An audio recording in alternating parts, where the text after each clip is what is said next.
But I think the development of full artificial intelligence will spell the end of the human race.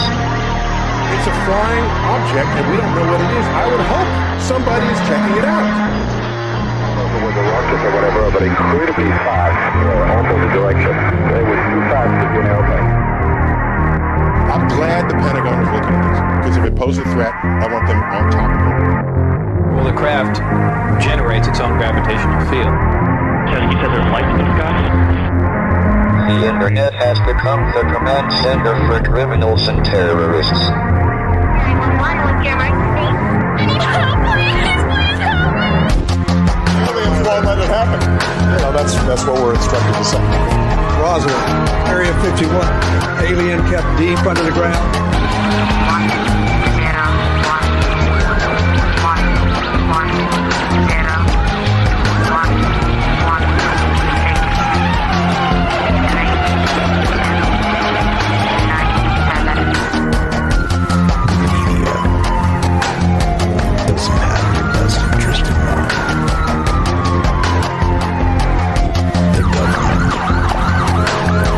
self-serving. You're here for a reason.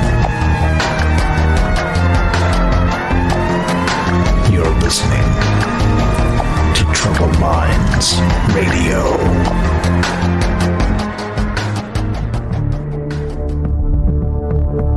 Broadcasting live from a secret bunker just off the extraterrestrial highway. Somewhere in the desert sands outside of Las Vegas. From somewhere in space-time, loosely labeled Generation X on planet Earth.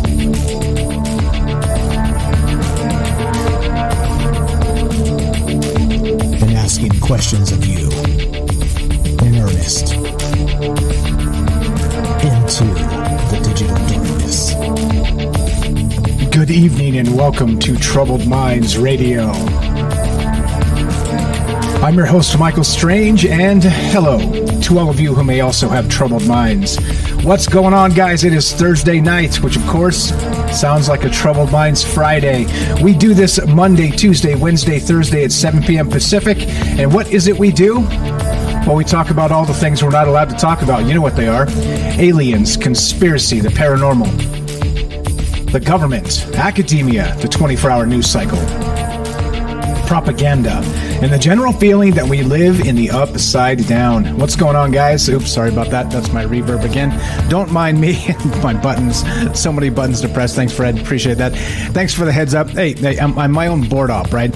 Like real radio shows. I mean, this is a real radio show, but real radio shows have a board operator, right? They got people to do all the knobs and stuff for them and whatnot. Hey, it's just me. It's just little old me. It's all good. What's going on, guys? I hope everybody's well tonight. Happy Thursday. And, we got some interesting things afoot in the, let's say, not just on Earth, but in the solar system. We've got some interesting things happening. And so we're going to talk about cosmic alignments tonight. We're going to talk about, I'm calling it the cosmic wheel, because why not?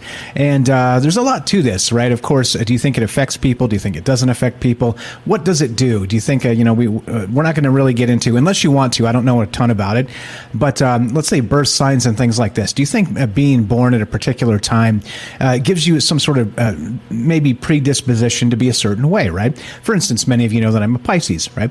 Well, what does that mean? I don't know. It's a water sign. That's what I know. I know that it's a couple fish or something, and when they draw it up and whatnot. But I mean, literally, we'll get to that. We'll get to that in a minute. Okay. So that's what we're talking about. Just does any of this stuff actually affect anything, or is this just all, let's say, woo woo, new age, hogwash? Right. That's the question tonight. That's where we're going to begin. Before we do all that, I'm getting way ahead of myself, okay? Here's the thing, okay, regarding this show's just a conversation. Like I said, this is not, people listen and they're like, people get super triggered about things because that's just the way it is anymore, right? You're supposed to get mad when people say something that you disagree with, okay? Because that's what we've been indoctrinated and trained to do, all right? This show's not that. It's not that. We're not talking about anything as truth here. We're just talking about ideas, about, well, maybe this or maybe that. That's all. And just because it comes out of your mouth or comes out of my mouth doesn't mean it's some semblance of even true anything. Okay, just want to make sure we're clear that people get the wrong idea about this. This is not saying the aliens are here and the invasion is imminent. This is, well, what if the aliens are here? Do you think an invasion would be imminent? You see, it's very, very different. It just depends on how you frame it. It's how you think about it. It's about a lot of things. Okay, so there we go. There's my digression because, well, it is a talk show and I'm allowed to digress from time to time here. But the thing is this, right? So regarding all the rest of that, not just in terms of, well, the cosmic musings, which we do often here, back to the conversation. I don't have any inside sources, no Galactic Federation ambassadors backing me up. I don't have, some backdoor tap to, I don't know, let's say Cambridge Analytics, like, into the database of Facebook. Nothing like that. It's just me and you and news cycles. That's it. I just try and watch news cycles and see what's going on out there and try and like sort of pluck interesting things out of them. Interesting to me. And so the thing about this show too, the crazy part, right? The crazy part is that regarding this conversation and all the things you see, if you go and look at all the things that I've talked about over like 4+ years now at Troubled Minds, like all that stuff is fascinating to me. All that stuff is, and that's the thing, right? So I don't think, like I say, like I always talk about politics and say, look, I can't imagine being a political pundit. I just can't. I would drive myself insane every day following nothing but the political news cycles, right? I would turn myself literally insane. Okay, Suntoke, settle down, all right? Settle down. I see you in the chat. Settle down. All right. It's not like that. You need to settle down. All right. Calling you out, saying hi, saying settle down. It's not like that. We'll get whatever worked out needs to get worked out. It's not like you think it is. All right. All right. Okay. Anyway, so this is the deal, right? And so we do this as an open forum. That's really what this is. It's a way to get together and talk to each other. So if you want to be part of the show tonight, that's my long-winded way of saying, look, if you want to be part of the show, we have open phone lines. 702-957-1037. That's 702-957-1037. And let's see. Let's make sure everything's appropriate. Everything's good. Looks like everything's fine. Looks like everything's running properly on my end. Just double checking. Okay, so there we go. So there's that, the phone number. The second thing is the Discord. We got a Discord server, and you could join it at troubledminds.org. Click the Discord link. Discord, of course, is a chat client. It's a voice client. It's completely free. And Discord's a great place to share ideas with other people. This conversation, I call this the Great Conversation. It's a little egotistical because, I'm not great and this is not great, right? But let's say it's good. But we'll just take a step further and say the Great Conversation, okay? And which means the Great Conversation continues because it's not about just a few things. It's about many things. And it's about many days and many nights and many weeks and months and years. And so if you want to actually come join that discussion again, Discord, free. Chat client, voice client, and it's troubleminds.org. Click the thing. Come share your ideas. And there's literally only one rule about all this, guys. One rule about all of this. When you have a conversation with people, telling them they're wrong is probably not a good way to go in a conversation. I mean, in political discourse, that's all they want you to do because they want us to fight, okay? That's what they want us to do. They want us to fight, okay? But literally, if you just stomp on into a room and just tell everybody they're wrong, right? That's not, first off, it's not polite, right? It's just not polite. Okay, so the second thing is that that's really the only rule. And plus, please don't put anything that gets us taken down. Don't put like grotesque stuff in there. Come on now. I mean, use some common sense, okay? That's it, all right? Anyway, so I digress a little bit, but that's okay. It is a talk show. We got plenty of time here. It's a long-form talk show, and that's exactly why we do it in this format. So there we go. A couple things. We're streaming on Rockfin, YouTube, DLive, and Twitter, watching the chat in all the places, of course, and just considering all the things, right? All the things. And there you go. Let's see. Make sure I got that covered. We got this. We got the other thing. Okay, so there's that. And then also we are broadcasting live on the Fringe FM. And there's another Discord room. It's fringe.fm/chat. Join it. I'm watching over there and trying to incorporate your guys' chat into the conversations we go tonight. There's a lot of good ideas that kind of roll through there. I can't do so many things at the same time. Okay, I'm later, bro. You settle down or you're gone. Got it? You know exactly who I'm talking to. You settle down, stop making accusations, or you're gone. Okay, later, bro. Later. Adios. Adios. There you go. Gone. Look, this is not a conspiracy of trying to shut people up. I promise you that. All right? Gone. Gone. Don't come in here and make accusations. Gone. That's it. All right? Chill. Chill. Everybody chill. Okay, look. And so this is the deal. Fringe.fm/chat. Join the Discord. I'm watching all the chat all over the places. And so there's that. Also, the easiest way to listen to the Fringe FM is to download the Fringe app. You can find it, of course, Android or Apple app stores. It's completely free. Just smash play at exactly 7 p.m. Monday through Thursday. You'll get little old me, Troubled Minds, and you'll get you and us and this. Okay, let's move on. Let's move on.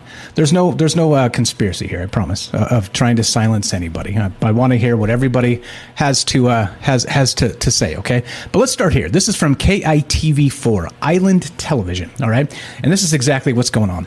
A rare 5-planet alignment will take over the sky this month. All right. Now we're talking. I saw this tonight and I was like, you know what? This is sweet. This is for tomorrow, right? This is going to be something happening. This is brand new, brand spanking new news 2 hours ago.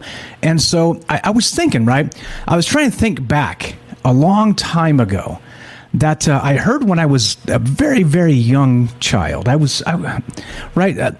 babysitter or something was talking to me about how the world was going to end, right? Something like this, right?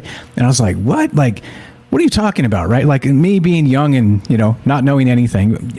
Many might argue I still might not know anything.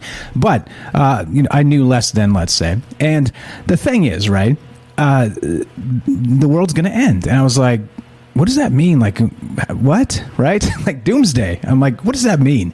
And you know what it was? It was something to do with a celestial alignment. Something to do with like the planets being in some sort of alignment that, et cetera, so on. And yeah. I mean, I don't know. Even back then, I kind of thought, that sounds like BS to me. And I was, just very, very, very young. And, well, I'm not sure something has changed. I mean, it's still, okay, because now this is what I'm saying. Here's some questions regarding this tonight. Let me read just a little bit of this, and then we'll get on to some of these questions, some of these ideas. Look, this is from literally just a couple hours ago, and this is for tomorrow. Don't forget to look up this weekend to see the start of a rare 5-planet alignment grace the night sky. Beginning in the early morning hours of Friday, June 3rd, the 5 planets of Mercury, Venus, Mars, Jupiter, and Saturn will align in planetary order. This rare phenomenon has not occurred since December 2004. And this year, the distance between Mercury and Saturn will be smaller, according to Sky and Telescope. That's a website, of course. Stargazers will need to have their binoculars handy, along with a clear view of the eastern horizon to spot Mercury near the start of the month. The Space Magazine said, as June progresses, Mercury will become brighter and easier to see, according to Diana Hannikainen. Diana Hannikainen. Sorry about that. Names befuddle me. Observing editor of the Sky and Telescope. The rest of the planets should be consistently visible to the naked eye, she said. The best time to view the 5 planets in the 30 minutes before sunrise, she said. And the night before you plan to view the alignment, check when the sun will rise in your area. Okay, so there we go. Now back to this idea, okay? Back to the idea of planetary alignments. Now this is rare, again, back to 2004. I looked into that thing, and it turned out it was 1983. All right, we'll get into that. I'll talk about that and how there's supposedly something that describes a doomsday scenario when all the planets are aligned just specifically correct, all right? Or let's say incorrect, as the case may be, all right? And in that, let's say, sense of things, it's supposed to cause a cataclysm. It's supposed to do everything short of destroying the Earth. We're talking doomsday, okay? And so some people have said this. Even a PhD wrote a book about this in particular, which we'll talk about a little bit later tonight as well. But so, okay, so all of this kind of brought back those memories. And not only that, this idea of planetary alignments, I started thinking, okay, so do they mean anything? Like, honestly, like clearly and obviously, 1983, the world didn't end. The world did not end. So, were they wrong? Was this just some sort of ridiculous BS hypothesis? Is there anything to this at all? Okay, so number one, so let's throw out doomsday for just a sec and talk in general terms of just planetary alignments, okay? Planetary alignments, okay? So do they matter at all? Meaning, do they affect people, okay? Number one, that's my first question. Do galactic planetary alignments, whatever, whether it's going to be within the solar system, without the solar system, including like we're talking the galaxies, or even say the alignment in the greater scheme of things, the galaxies in terms of the universe itself, okay? Do you think that alignments galactically or cosmically actually do anything, all right? That's my first question tonight. Okay, the second question is, if so, what is it that they do? Do they actually influence people? Is being born under, like I described when we started, being born under Pisces, does that mean anything?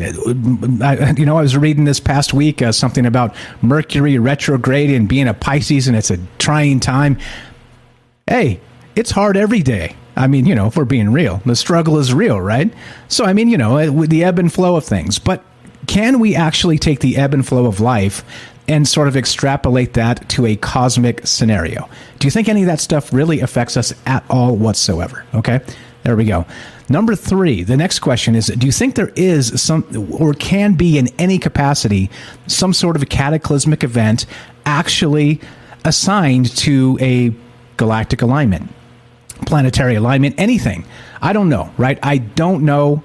And that's why I want to talk about this. Like I said, everything that I've talked about all the way through this is just fascinating stuff to me.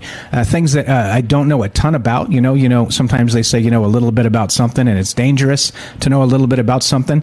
I think it's good because it makes you ask more questions about the things you don't know.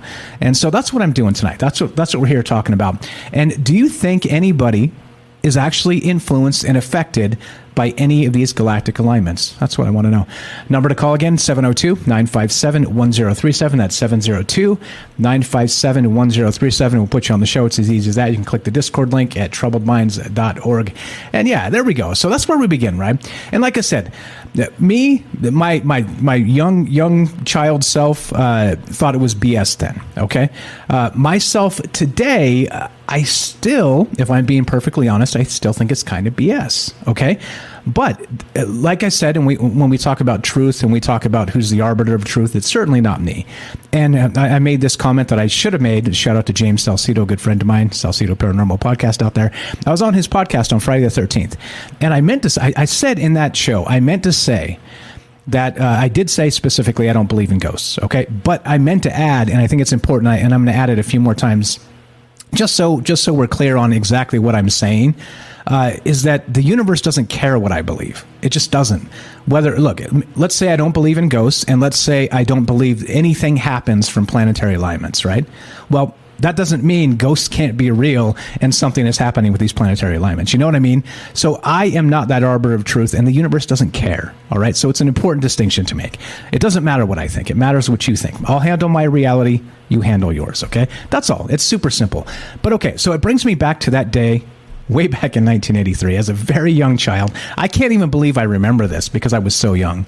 But it did sort of stoke a memory in me of this ill-fated day in 1983 with like all of the planets aligned or something like this. And it was supposed to be the end. It was supposed to be the end of days. And, when you're a child, you could give a damn. You're like, does that mean... what are we eating for dinner tonight, right? Like, what does that mean, right? Does that mean there's no dinner? I mean, I don't know. You know what I mean? Like, as a child, you really cannot really comprehend what that even means. So I think that's probably why it stuck in my head. It was so perplexing that somebody would say that. And by the way, it was a babysitter, I think, that told me this. And the babysitter was not being doomsday. Because they were like, yeah, well, some professor at college told me this or something or other, right? And they, it wasn't that. It wasn't like, Michael, the end is nigh. Next Tuesday there will be an end of all things. No, nobody did that to me. All right, no, nobody was traumatizing a child. It wasn't like that. But it was interesting and curious enough to me in my mind to remember the memory. Okay, to stick back and as I was looking at this tonight and this idea of this planetary alignment happening tomorrow and this weekend, it did kind of jog that memory from a very, very long time ago. Also, I think I around the same time I had a Return of the Jedi T-shirt, if I recall, but vintage. But in any case, right? None of that stuff matters. But I'm just saying, look, the thing is this: do you think there's anything at all that happens regarding galactic alignments? And there you go. You know what I think. But again, I could be wrong about all of it. And that's the beauty of a conversation. That's the beauty of sharing ideas. And that's the beauty of getting your take on this, because I don't know. I really don't. There's many things I do know. There's many things I do not know. And there's a lot more things that I'm unsure of. How about that? And we'll file this under I'm not sure of. And that's okay. So there you go. So what are your thoughts? Again, do you guys believe in astrology, the zodiac, and the rest of that stuff? And do you think that, I don't know, like a particular planet in a certain spot when you were born means something about, let's say, your personality? Okay, that's one of the ones that's a real big one, astrology. And people really believe that stuff. And probably many of you do as well. And I'm not saying it's not real. Don't get me wrong. Okay, I want to be convinced. So check it out. What do you guys know about this? That's the thing. And so, right, so we have everywhere from in these ideas, because I was digging through some of these ideas. Shout out to James, Jennifer, and Matt in Colorado for helping a little bit with the show tonight, because there's some ideas I was trying to dig out of the ether, right? But I had my own ideas, but it's always nice when you get some help putting this stuff together. But that's the thing, right? So we're here in this space trying to figure out what the hell is really going on. So do you think that it does matter if you were born in a particular thing, and it will actually make you a particular way? Let's say, for instance, my exact DNA structure, okay? My same mother, my same father, but I was not born in March. Let's say I was born in July. Do you think it would be so much of a difference that I would not be myself? I would not be Michael Strange and have this talk show, right? I would not be just who I am in terms of everything. Let's say, how much do you think it would change me? And then how much do you think it would change you as a result of this? Okay. So there it is. That's what I'm saying. So I don't know. I like to think about these things in, of course, in abstracts, because they're extremely abstract in my opinion, because, it kind of goes back to some of that nature nurture stuff. It goes back to a lot of other things that, we have our, a genetic makeup, and given, let's take the time stones and the time stone from the Marvel universe that Doctor Strange had, right? And let's say that he took, Michael Strange's birth and was able to somehow move me around in different months and see how I would end up differently, right? What do you think would happen? Let's say just simulated out, 10,000 different birth dates of me, just all over different days and times of nights and everything, right? How much different could I and would I be? That's the question, right? And so not just for myself, what about for the rest of you guys? Do you think that there is so much of this really involved in where we are and where we're going that it does matter, that it actually does matter? Or is this just a bunch of New Age hogwash? There we go. I think that's the conversation. I think that's where we start tonight. Like I said, and I know a lot of us believe a lot of very different things about this, and that's fine. That's what this is all about. So don't take this. I'm not coming after the New Age folks. I'm not trying to start a fight. I honestly want to know why some of this may matter. There you go. Simple as that. And as you know me, I also do not like doomsday preachers. So I'm going to tell you straight up and right off, I don't believe any of this has anything to do with doomsday. There you go. There you go. All right. So I'd love to hear your thoughts. All right. Just want to make completely sure we're on the same page there. No doomsday from me. All right. You can doomsday if you want to doomsday, but me, myself, personally, I don't want a doomsday. All right. So anyway, that's my thought tonight. That's where we begin. And what do you believe regarding this? The cosmic wheel, galactic alignments. Do you think the zodiac has anything to do with how people actually turn out? Based on your genetics and based on your time of day and month you're born and things like this? Or something else entirely? Love to hear what you think. 702-957-1037. That's 702-957-1037. This is Troubled Minds. I'm Michael Strange. Don't go anywhere. More regarding the cosmic wheel, galactic alignments, doomsday, and astrology when we return. Be right back.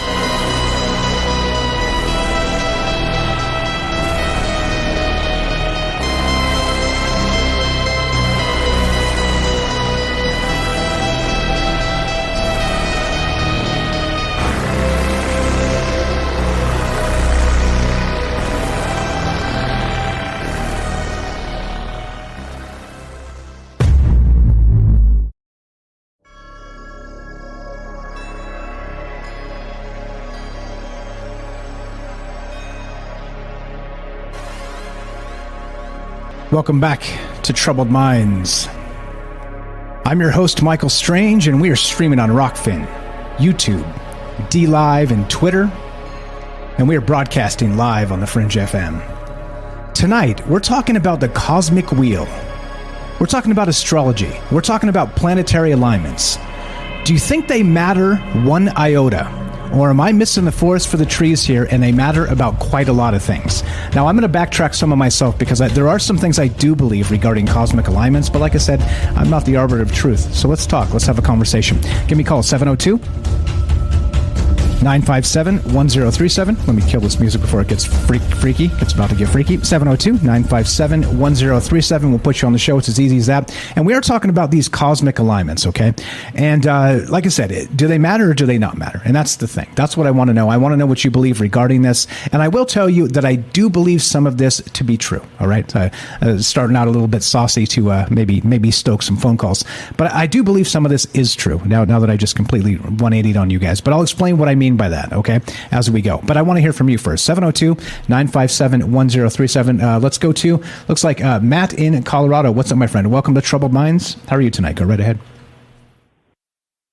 Well, I'm doing pretty good. Earlier my blood alcohol content level dropped way too low. So,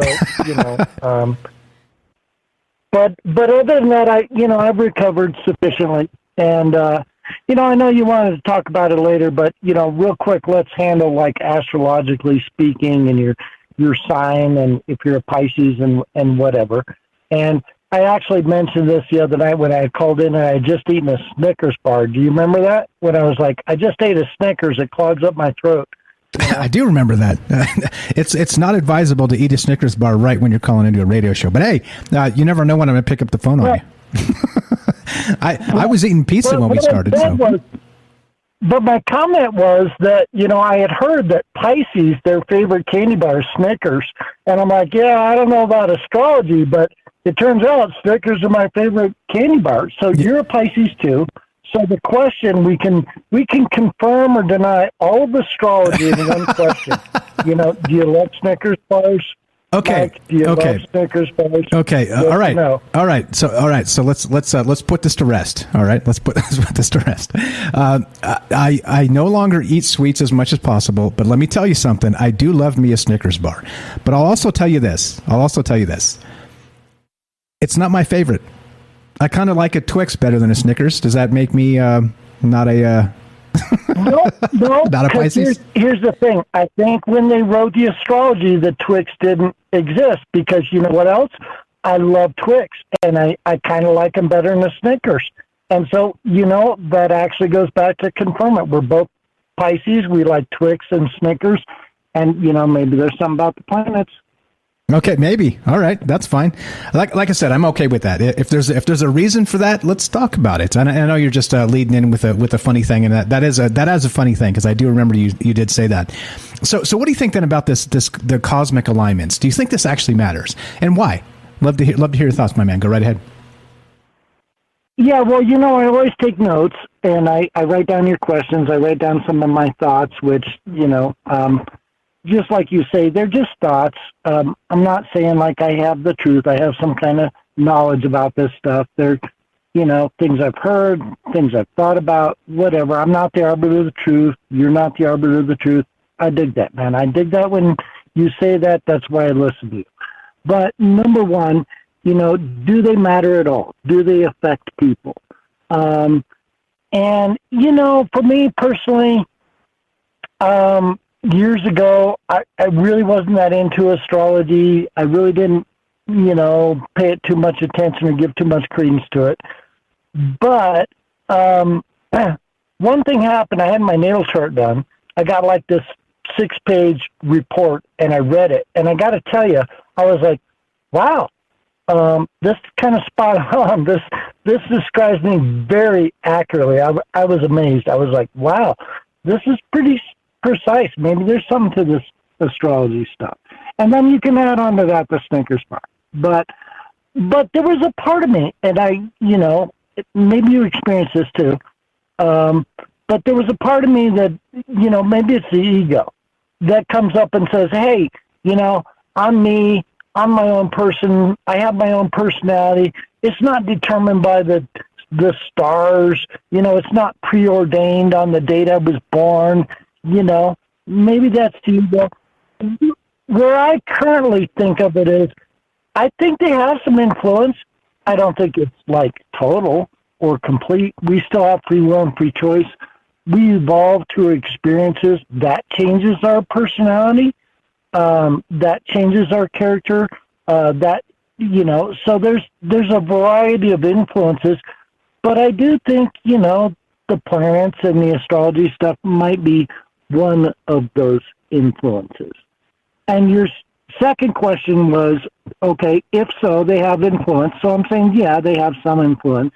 What do they do?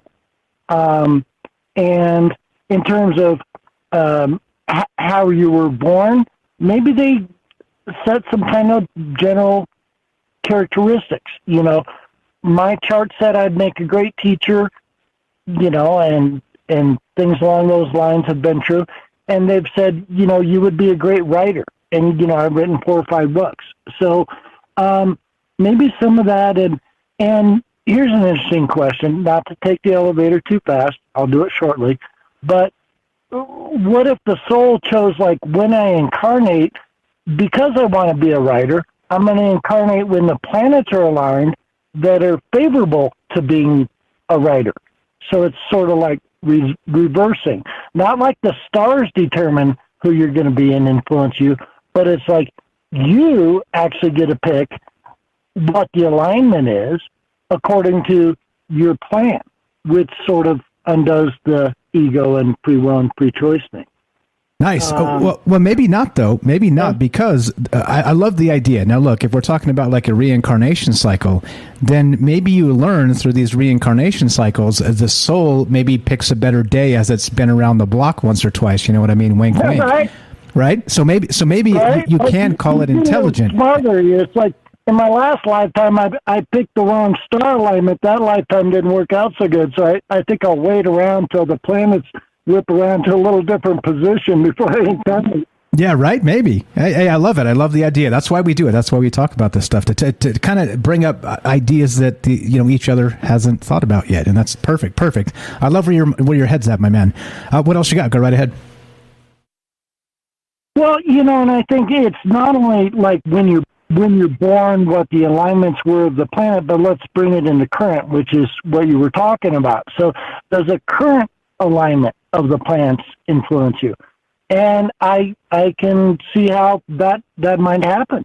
Planets have gravitational pull, perhaps other energies. We talked the other night, maybe planets are even conscious beings. And when they all step up in alignment with each other, that's going to add, like the summation of waves in physics, that's going to add power and influence. So can that influence us in a current context? Like when that happens this weekend, is that going to affect us? And a lot of people, I studied, I sometimes tap into the space weather, and you tap into what's going on with the sun and the coronal mass ejections and the sun activity, and you're like, sometimes it seems to really coincide, with your dreams and your mood, and sometimes you're irritable and stuff's going on with the sun, and it's like, yeah, I think the sun and the planets probably have some influence in current time, in modern time. And as an example of that, bringing it to the scientific, how about the moon? They called crazy people lunatics, and that's from Luna and Luna, and that's the Greek, root of the moon, and that's why we call it lunar. And they know scientifically, they have studied this over and over and over. Suicide rates go up, right? Murder rates go up. Violent crime goes up when there's a full moon. They know that a full moon affects people's behavior. Well, if the moon affects people's behavior, what about other planets? And 5 of them lining up, is that going to affect people's behavior? Well, you would tend to think so, right? It's a hell of a point. And so that's exactly what I was going to lead into with my belief of why this may matter. Okay. Maybe on a cosmic scale, maybe less, maybe more. I don't know. But just like you said, I was looking into this, and in particular, a new moon or a full moon, it does affect me. I have problems sleeping. And many times I don't realize what it is when it's happening. And somebody will point it out to me sort of after the fact, after I've had like a couple really crappy days of sleep or not sleep. Somebody will say it's a full moon, and I'll be like, damn it. Like, I always miss it, right? But I feel it. It's affecting me. And again, is that correlation causation? I kind of think, as being water beings, and we're, the moon controls the tides. If it's doing that, of course, it's probably controlling the water content in ourselves, right? Being able to maybe slosh it on a molecular scale or something, and maybe add pressure or take pressure away or something to that effect. So, and not only that, like you said, going to a ER on a full moon, right? It's like they're packed. It's crazy. And like, on a non-full moon, it's like crickets. It's so weird, man. And it does lend to that idea of, a full moon in the werewolf and that sort of thing. So that's the part of this I do believe, because I think it does affect me. Correlation, causation, I don't know. I don't know if it could be this bizarre coincidence over and over and over again. But at some point, things over and over and over again aren't coincidence, are they? So I don't know. So that's what I mean. I think it does affect us, let's say, in the lunar cycle. The sun, Mercury, and the rest, I don't know. But what do I know? Go right ahead. What else you got, my friend? Well, yeah, and just to follow up with what you said about the moon, I mean, that's, like I said, that's not really open for discussion. That's not a theory. You could read 50 different reports and scientific analysis and statistical stuff about what happens on a full moon. I mean, we know that for sure it affects people's physical behavior. And yeah, it pulls a whole portion of the ocean up from its gravitational pull, and that's what creates the tides, and that's what creates the waves besides the wind. And it's like, yeah, so certainly gravitationally it has a huge influence, but how does that equate to what's going on in people's brain and make them want to, commit suicide? I'm not sure that's related to the water. Maybe it is. But also, my point was, well, if we know for a fact that happens with the moon, okay, what about the other planets? And if it's not just gravity, what are these other planets' influences? They obviously are going to align gravitationally, and that's going to create, along a straight line, that's going to, like I said, be the summation of the waves and create a stronger gravitational pull on Earth by all those planets aligning. But what about all the other energies, the electromagnetic energies we may not even be aware of or be able to detect that are happening, and what are the effect of those? And the answer is we probably don't know, but it would seem to be, there's probably some effect from that. And in terms of your third point, which I had a note about, could this lead to cataclysmic stuff or whatever? I'll leave that alone, but I'll ask the opposite question. What about the aligning planets leading to a beneficial effect? What about those types of influences or energies I was just describing leading to something that's beneficial to people's bodies, consciousness, etc.? And I had previously, when you were talking, written down a note, you talked about something back in 83 and 84, and I don't remember if it was exactly then. It might have been 84 or 85, was the harmonic convergence. And I remember the big to-do about that. I remember being aware about it. I remember exactly where I was at the time, which I'm not going to say, but I was at a cool place and I was doing some cool things. And so, when you have those types of galactic events and people talk about stuff happening, the harmonic convergence was a very beneficial, benevolent, great sort of thing. And if that's what's happening this weekend, man, we need it. Now's the time. the world's in the crapper, and society and all the stuff going on. It's like, yeah, align the planets, give us some beneficial energy, help us out here, and, so amen to that. Yeah. Like I said. Now I'm walking it back because I just wanted to inflame the Zodiac believers to call me and be like, "Damn it, Mike, what are you doing to me?" No, I get it. Like, I do think there is some merit to this. I think the discussion becomes how much, and I like how you put it in terms of maybe not just the moon, but in a cosmic alignment. We're not just talking about maybe gravity. We're talking about who knows what sort of like energy is happening, electromagnetic things, or who knows what is actually going on out there. So that becomes, as you know, a discussion, and that's what this is all about. I appreciate you very much, my man. What else you got for us tonight? Well, yeah, just picking up, I won't go too long, but picking up on your last thought, with the different energies and the alignments of that, that we had talked the other night, the Gaia hypothesis, and if the Earth's a living being, and I'd mentioned, well, if the Earth's a living being, maybe the Sun's a living being. And, well, if the Earth is and the Sun is, well, what about Saturn? What about Jupiter? Well, if those are consciousness or living beings and the energy they're operating on as that is not really something we can detect with our scientific instruments. We don't know about that. Okay, that's not gravity or whatever. Well, if they all line up and they're that sort of thing, yeah, that's probably going to have some impact on us. That's going to have some influence on us.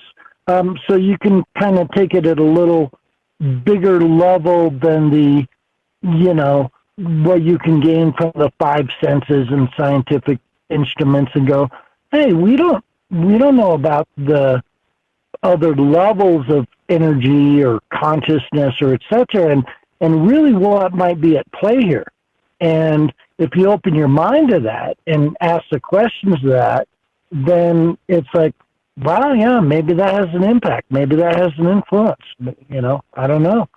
But if you just look at it from gravity and five senses and telescopes, well, you're not going to consider that possibility. And you're not going to think that's, possibly real or true, right? Amen. Amen to that. I appreciate it. Matt here, good friend of mine now. Thank you so much for finding us and sharing all the amazing info. And again, a special thanks to Matt here as well, because I was kicking some ideas off him before we started tonight, and he was answering and giving me some angles to take regarding this galactic alignment stuff. So thank you for that. Thanks for the show prep, helping me a little bit with that, and also for dipping in and giving us your amazing knowledge regarding all of the things. And you did say, I don't know, just a minute ago. Isn't it nice to be able to just say, I don't know, and not have the world come down on your head? I mean, I don't know either. It's fine, and it's fine. Matt here, a good friend of mine, check it out. He's got a book called Escape the Matrix and Explore Reality, a guide to radical transformation and empowerment. Links in the description down below. He's got a coupon code there right next to it in the links, guys, on YouTube for 50 free copies. I've grabbed one, so there's 49 left as far as I know. So there you go. Go check it out. And if maybe that has run out, maybe give our friend some love and buy a copy of his book. Thanks for sharing, Matt. Thanks for being you. I appreciate you very much. We'll talk to you soon. Have a great night, okay?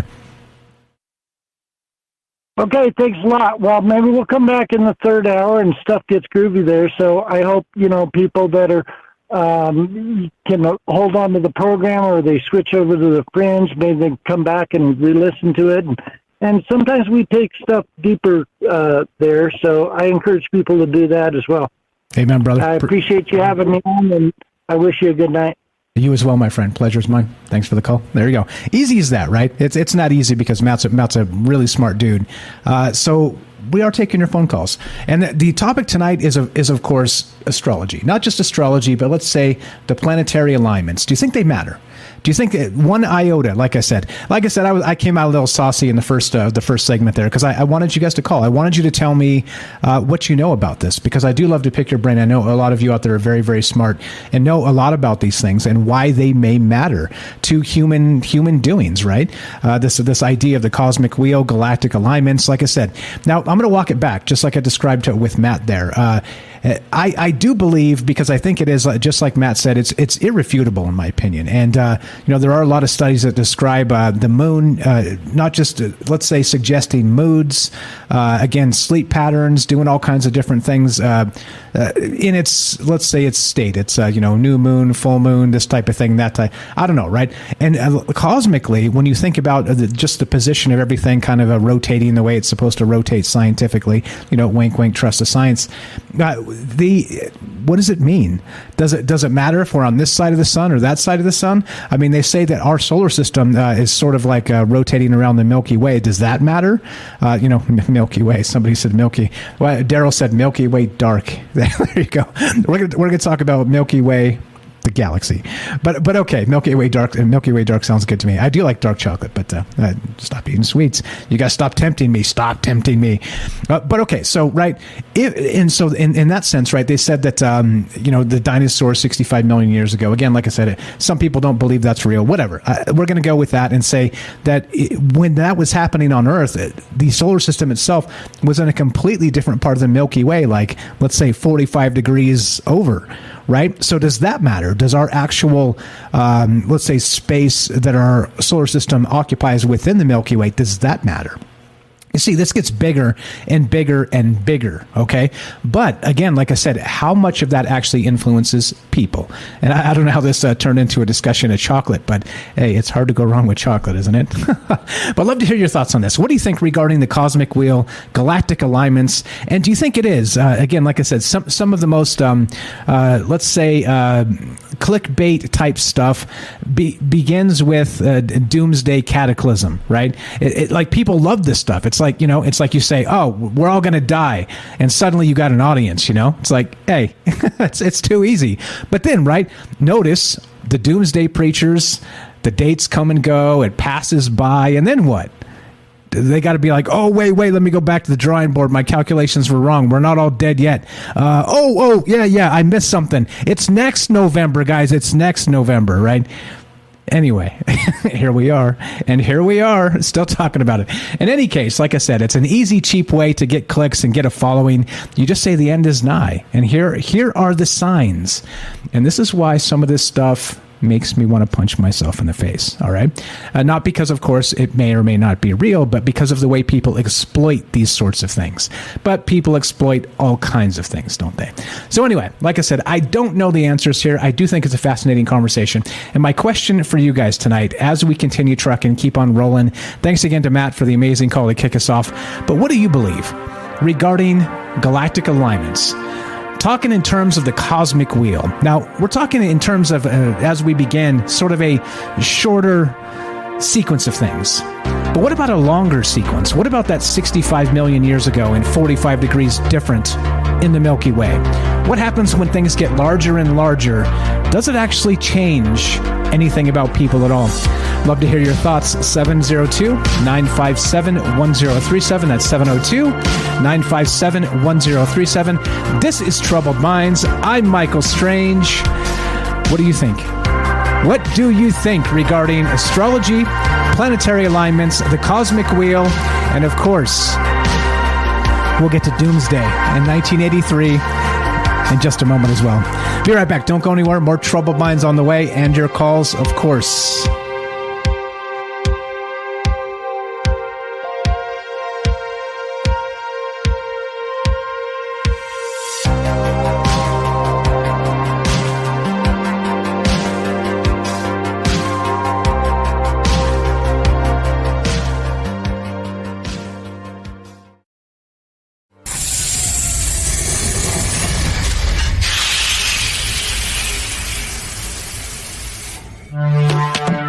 We are talking about the alien abduction phenomenon. The aliens are looking through your eyes and they're accessing your optic nerve. I'm doing that. And through that optic nerve, they're transferring to your brain. Random images as they traverse neurons in the brain. All right, so maybe, and they also feel them planting or receiving memories or ideas or images.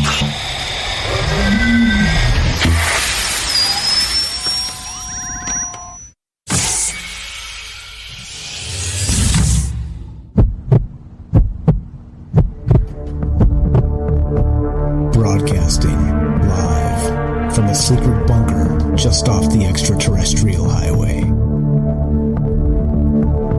Somewhere in the desert sands outside of Las Vegas. From somewhere in space-time, loosely labeled Generation X on planet Earth.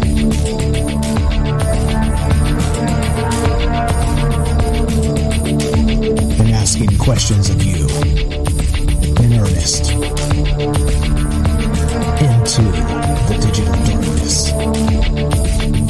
Good evening and welcome to Troubled Minds Radio. I'm your host, Michael Strange, and hello to all of you who may also have troubled minds.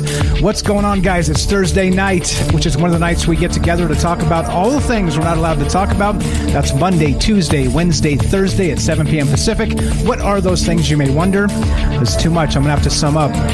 Aliens, conspiracy, the paranormal, the government, academia, the 24-hour news cycle, propaganda, and the general feeling that we live in the upside down. As always, we're doing this live to include you as we stream on Rockfin, YouTube, DLive, and Twitter. And of course, we're broadcasting live on the Fringe FM. Taking your phone calls as we discuss, that's right, cosmic alignments. Hey, what about the zodiac? Does it matter what planets wear when somebody's born? Does it matter what planets wear when you're in a bad mood? Or are those things causing you to be in a bad mood, right? I don't know. I think there's a lot to this. It's a pretty in-depth thing. I'm not an expert. I'm not an expert in anything, by the way, but I think it is fascinating to consider that, we established last hour, a great call from Matt to kick us off. I appreciate that. Established this, look, that the moon is basically irrefutably causing things, all right? Causing, again, the full moon, the werewolf thing, causing, let's say, insomnia in some people, myself included. Again, they say that when a whole bunch of women get together in one spot and live together, that their cycles match based on the lunar calendar. And so, I mean, clearly there's something afoot, okay? And so I started out a little bit saucy describing, the cosmic alignments and the rest of this, as I don't believe it at all, just because I wanted to get you guys a little fired up and want to call me and be like, come on, Mike, what about the moon? Right? That's fine. That's a part of the shtick, right? I got to get you to call. So that's the thing, right? So I do believe some of this, but again, I guess how far does it go? That's the question, right? Again, if you were born at a particular, let's say the exact same DNA, the exact same birthday, but a different year, does that matter? Okay, that's the type of stuff that we're considering tonight. And I'd love to hear your thoughts. Give us a call at 702-957-1037. That's 702-957-1037. We'll put you on the show. It's as easy as that. I see you, James. Thank you for that. MJ beat you by a little bit. We're going to go to MJ in Virginia. Welcome to Troubled Minds, my friend. Go right ahead. How are you tonight? I'm doing great. You were talking about the full moon. It definitely affects things. I used to work in a nursing home. That was my first job getting out of high school, working in a nursing home. And when there was a full moon, there was one wing, the east wing, would go bonkers. The rest of it was kind of going, but that east wing went bonkers. And nobody could figure out why, but all the nurses and doctors prepared for it. It was coming, and they would do certain things to prepare for that night or, as the full moon would progress, but they knew what to do. You were talking about the planet alignments and how that may affect things. Absolutely, yes, it does. The planets themselves have a symbiotic frequency between each other, and our planet is included in the solar system, or a galaxy, whatever you want to call it, solar system. And what happens with that, this alignment coming up, the planets will align symbiotically. Depending on how direct they're going to be pointed at this planet, it's like taking a shot from a cannon. If it's off, some degree, left or right, up or down, whatever, it's going to be a variance on how it affects, but it will affect a certain thing. Let's just say people that are open, relaxed, and sensitive to just their surroundings and things going on. They sort of sense when somebody's mad or like somebody's looking at them, this type of thing, or sense happiness, would be better equipped to take the shift in frequency from the rest of the planets. Some people will not. It depends on their mental health, their thought, their physical health may burn them out. They may die from a heart attack, and they didn't have a strong heart to begin with, but they're okay. But this frequency push could cause a heart attack, and they'd be dead. So you talk about destruction. It depends on how direct it is. Some of it will affect it. Oops, sorry, muted myself. I was talking to myself. That's the worst way to do this. Okay. So you're saying that it is possible then, in these senses, that these planetary bodies are so massive that they're swinging around not just gravity signatures, but there's sort of a harmonious thing between them and their energies. And so if things are in a particular thing or just off or just aligned perfectly, it can cause, let's say, major things to happen. What kind of major things are we talking? Like people going batty? Again, like you said, that the East Wing went nuts, right? Of your job there. Something like that? Or do you think that's just a lunar thing? What about larger things? Like you said, cataclysm and whatnot. Do you think, I don't know, let's rewind 5 million years or something. Do you think ever in the history of the Earth that, let's say in the last 5 million years, because who knows about any longer than that, right? I mean, that's a long ass time ago. But like, let's say, do you think it ever happened where there was a cataclysm on Earth based on some sort of planetary alignment? That's the question I'm trying to ask.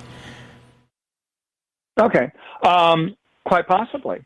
You have to realize, even the planet the way it is, parts of this planet there's a frequency change. Part of this planet is going to get rid of some stuff or get rid of some crust that's building up, okay? 5 million years ago, a planetary alignment would have done the same thing. There had to have been a shift or something coming through, and it just would have rearranged the frequency of the planet. So absolutely, our frequency changes, but it's over a very long period of time. That's why you see the rise and falls of cities, earthquakes, okay? And the planet has to adjust. And if you're sitting on top of it and you're in the wrong spot, absolutely, you're destroyed. So yeah, absolutely. It's because our whole solar system is changing and progressing and aging. So it has to readjust to the aging or the frequencies or whatever it's going through to stay alive, because it is a life. It is a life force. Our solar system is a life force. Okay. All right. So a good solid maybe this happened in the past. I like it. So what do you know then about like astrology? And so let's say again, same mother, same father for you, but instead of being born in the month you were, or let's say you were born on the exact same day, but 3 years later, do you think, let's say, how do you think that would affect your personality? Do you think that there would be any difference in you, or let's say, how minor would the difference be? That's the question here. I don't think there'd be a whole lot of difference because it's such a slow progress for that type of change. When you're born into a sun sign, depending on the time of the month, the day, all that stuff, you have to remember that in your sun sign, in your charts you have done, all 12 signs, or you deal with all 12 signs. You have a base sign is your sun sign. Then you have your rising, north node, east node, all the nodes and all the other stuff that goes on, your houses. So if you're like, you say you're Pisces, and all Pisces have a base attitude. They all have a base thing.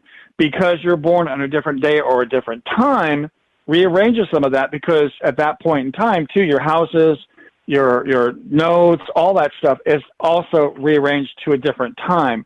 But because I'm Aquarius, and I have never met Aquarius who is not a humanitarian, ever. They have that base energy.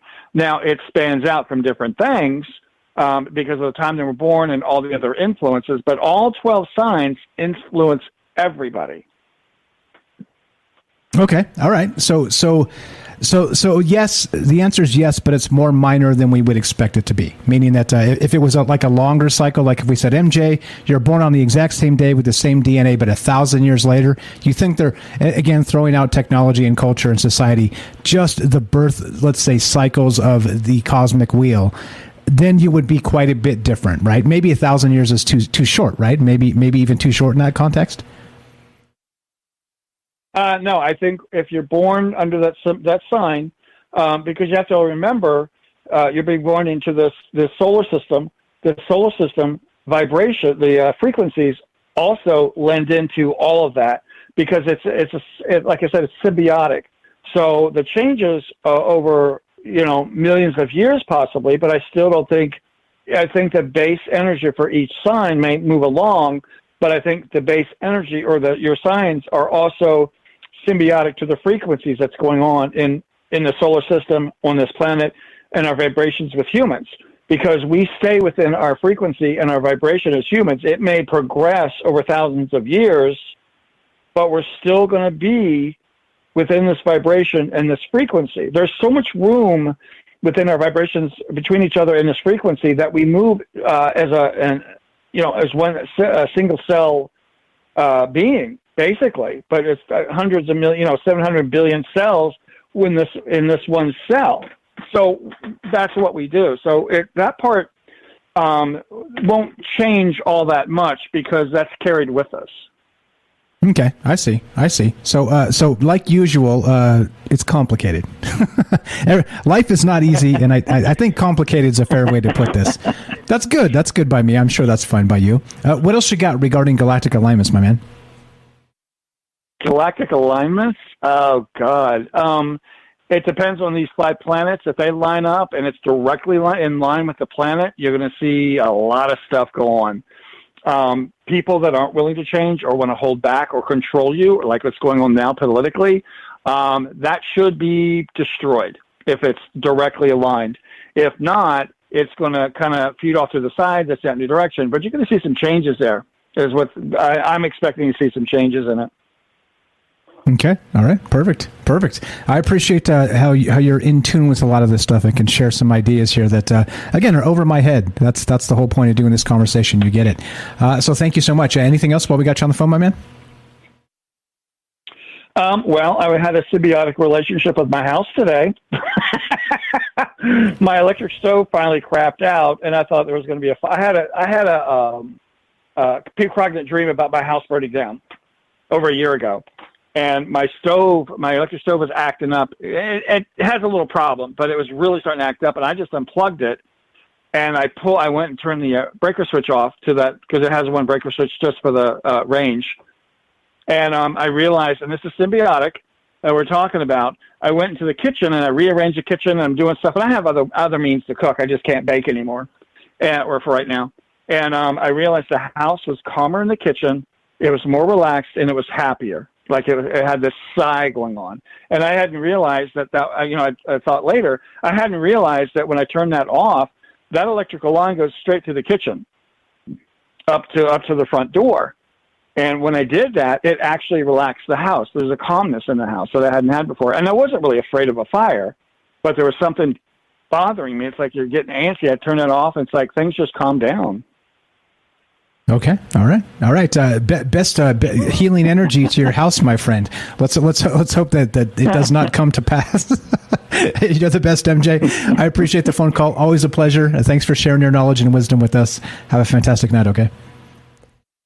Hey, bye. Thanks a lot. There you go. Easy as that. Like I said, we got so many smart people listening to the show. So many amazing callers. Like I said, it's an embarrassment of riches, the Troubled Minds audience. So thank you guys for being locked into these conversations and being willing to be wrong and being willing to consider things that may or may not be sort of in line with your let's say your biases. I think it's a good thing to be able to just kind of toss your biases aside and just talk about things and just be like, well, maybe I'm wrong about this. Let's hear what's going on. So tonight we're talking about the cosmic wheel. We're talking about the galactic alignments. Do they matter? Not just with astrology and horoscopes and things like this, birth signs and all the rest. But do you think also, let's say, in terms of planetary alignments, not just the moon, but let's say the entire solar system, or even in larger terms, the entire galaxy? Like, let's say 66 million years ago, they said the dinosaurs were here, and supposedly our solar system was, 45 degrees in a different place in the galaxy itself. So I don't know, do you think that matters, and how big does it matter? And that's the question tonight. Love to hear your thoughts on all of this. And like I said, I just started out a little sassy saying, I don't believe any of this. No, I wanted you guys to call and be like, come on, Mike, think about this, think about that. There's my tactic, wink, wink. But I do think some of this it does track. I think there is some truth to this, but how much truth, I guess, is the question. One more time, 702-957-1037. Robert has a fantastic point, by the way, before we go to James. He says, look, 41 viewers here. There's actually 43 now, but only 17 likes. It only takes a fraction of a second to show your appreciation by clicking the like button. Unless you were a Scorpio, then it may take a whole second. There you go. There you go. See, Robert's got to make the dig. But he's got a good point. He's got a very good point. If you guys love these shows, please, it takes literally a second to smash that thumbs up. Thank you very much for that. Thanks, Robert, for being the thumbs up jockey. Let's go to James in Michigan, the paranormal expert of Troubled Minds. What's up, my friend? Welcome. How are you tonight? I'm okay. Can you hear me? Loud and clear. It's almost like you do this all the time, James. What's going on, my man? A few nights a week, 4 or 5, something like that. Absolutely. What do you know about this cosmic wheel stuff? I know nothing, but I do wonder about some things. Just if you think of the way we know that there is an energy field that surrounds our planet alone that makes a kind of a tunnel, electromagnetic tunnel, in a way. What happens when you have 4 or 5 planets line up? Does that make for an even longer tunnel like that?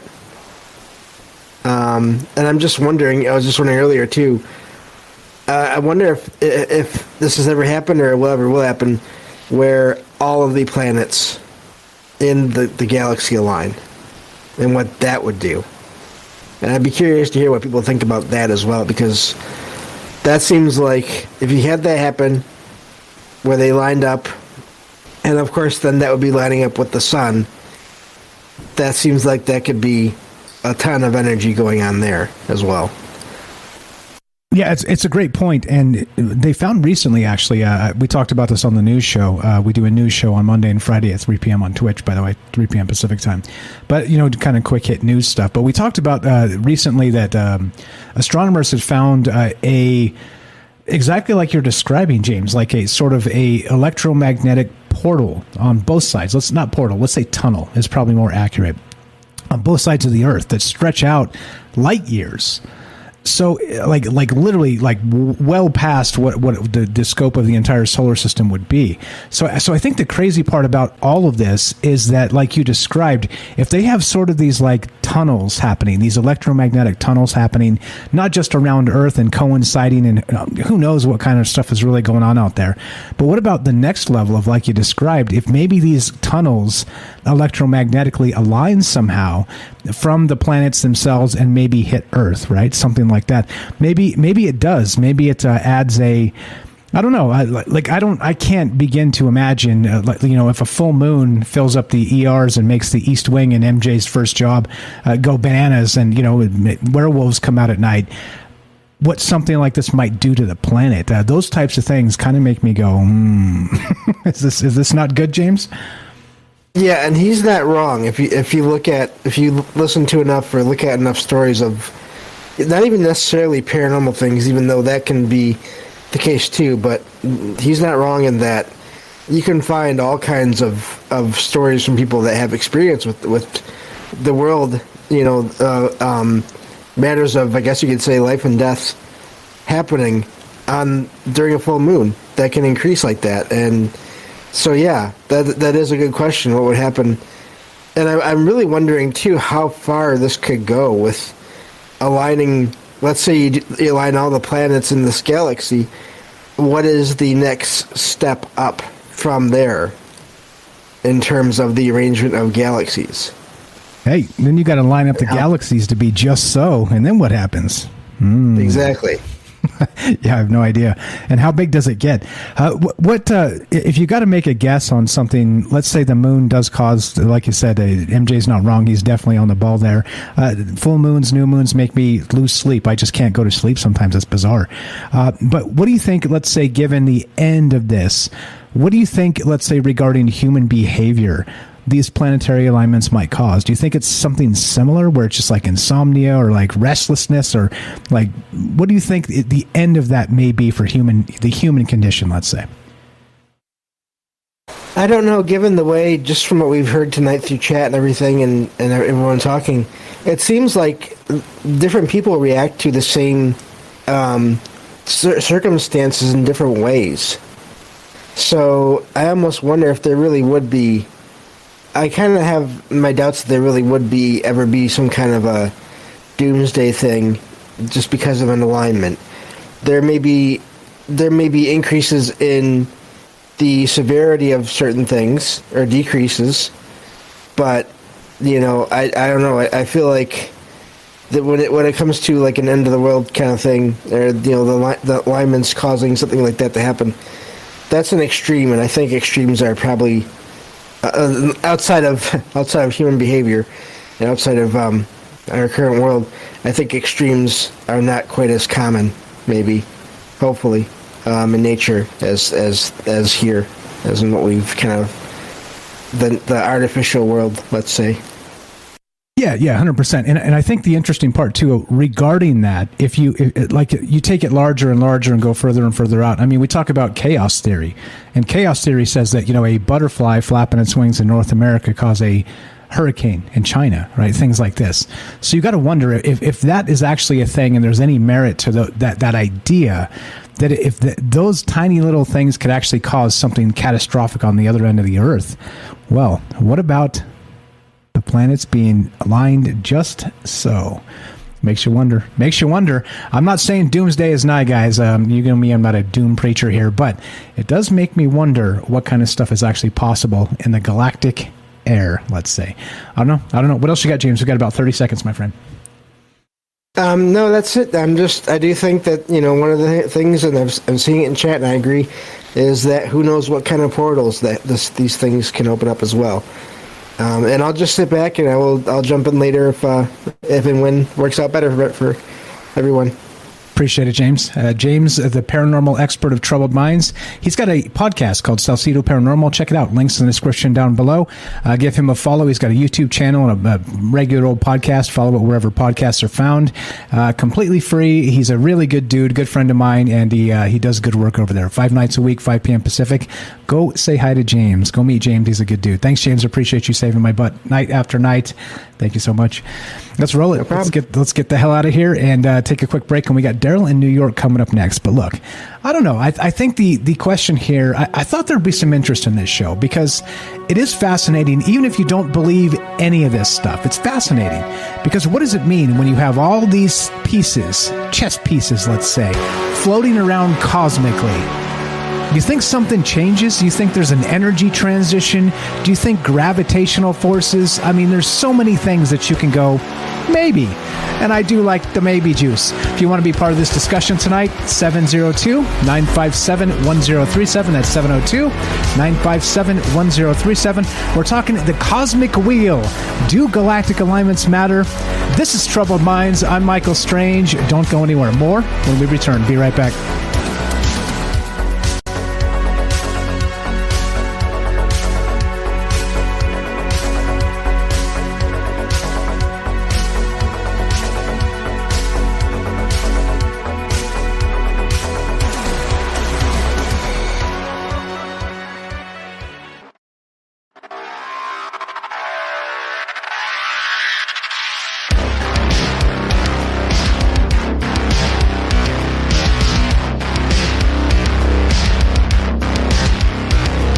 Welcome back to Troubled Minds. I'm your host, Michael Strange, and we are streaming on Rockfin, YouTube, DLive, and Twitter, and we are broadcasting live on the Fringe FM. We're taking your phone calls tonight as we discuss the idea of the cosmic wheel. What about this stuff? What about, let's say, astrology? What about planetary signs? What about alignment of the planets? How much or how little does this affect us? For instance, if you were born to the exact same two parents 10 years later on a different day, how different might your personality be? Negligible or something significant? I'd love to hear your thoughts at 702-957-1037. That's 702-957-1037, and we'll put you on the show. It's as easy as that. You can also click the Discord link at troubledminds.org, and we'll do it that way as well, just like this. Let's go to Daryl in New York. Welcome to Troubled Minds. Are you there, my friend? Good evening. Hey, Michael. Hi, Michael. Great show. I love this topic. I think it's very interesting. I'm not exactly sure I believe in that, but that's pretty typical of most Libras. That's a joke. You dirty Libra. I knew it, Daryl. I knew you were a Libra. I'm just kidding. I don't even know what that means. I don't even know what that means. But I was thinking, I have a few kind of thoughts about this that are kind of on a delirious kind of, motion. Like I was thinking about this, like, I think there is a symbiotic relationship for sure. Like MJ said, just like the trees trees have a network. We're a network full of planets that's full of galaxies, full of stars. And I think we're all, there's some kind of relationship. But I'm thinking, I think people had a lot of free time that they were looking at the stars so much at once, to figure this stuff out. I didn't think before computers and everything, they were just stargazers, They had to be stargazers. I mean, there was a beginning to all this, I would assume. And I was thinking also, once you slip our galaxy, maybe the other galaxies are totally different, so different. They might have 24-month cycles. Obviously, there's some kind of logic to it because there's cycles, and every planet, even when you're born, the sun is in a different place and the moon will be in a different place.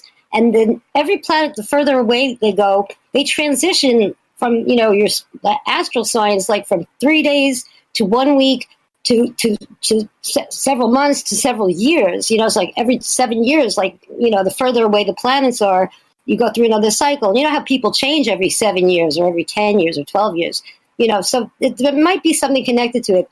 And I was thinking, what if the other galaxies would be so strange, when they look up at the stars, they see totally different things, and they have totally different moods that we don't even know exist. And they do special things, they get special powers, even like flying or walking backwards, or just having wild sex with who's ever near them at the moment of the alignment. Something that's crazy. I much prefer the superpower of. I'll save my thought. Go right ahead. It's thinking, and they don't have pyramids. They have pentagons, or they have hexagons, and nobody can figure out how they built those, and they have different kind of they ponder the universe totally in a different perspective, and they have larger planets, or they have little itty bitty planets and little itty bitty galaxies. And then anyway, this is kind of the delirium I was kind of thinking about. But so I do think I think it does matter, when you're born.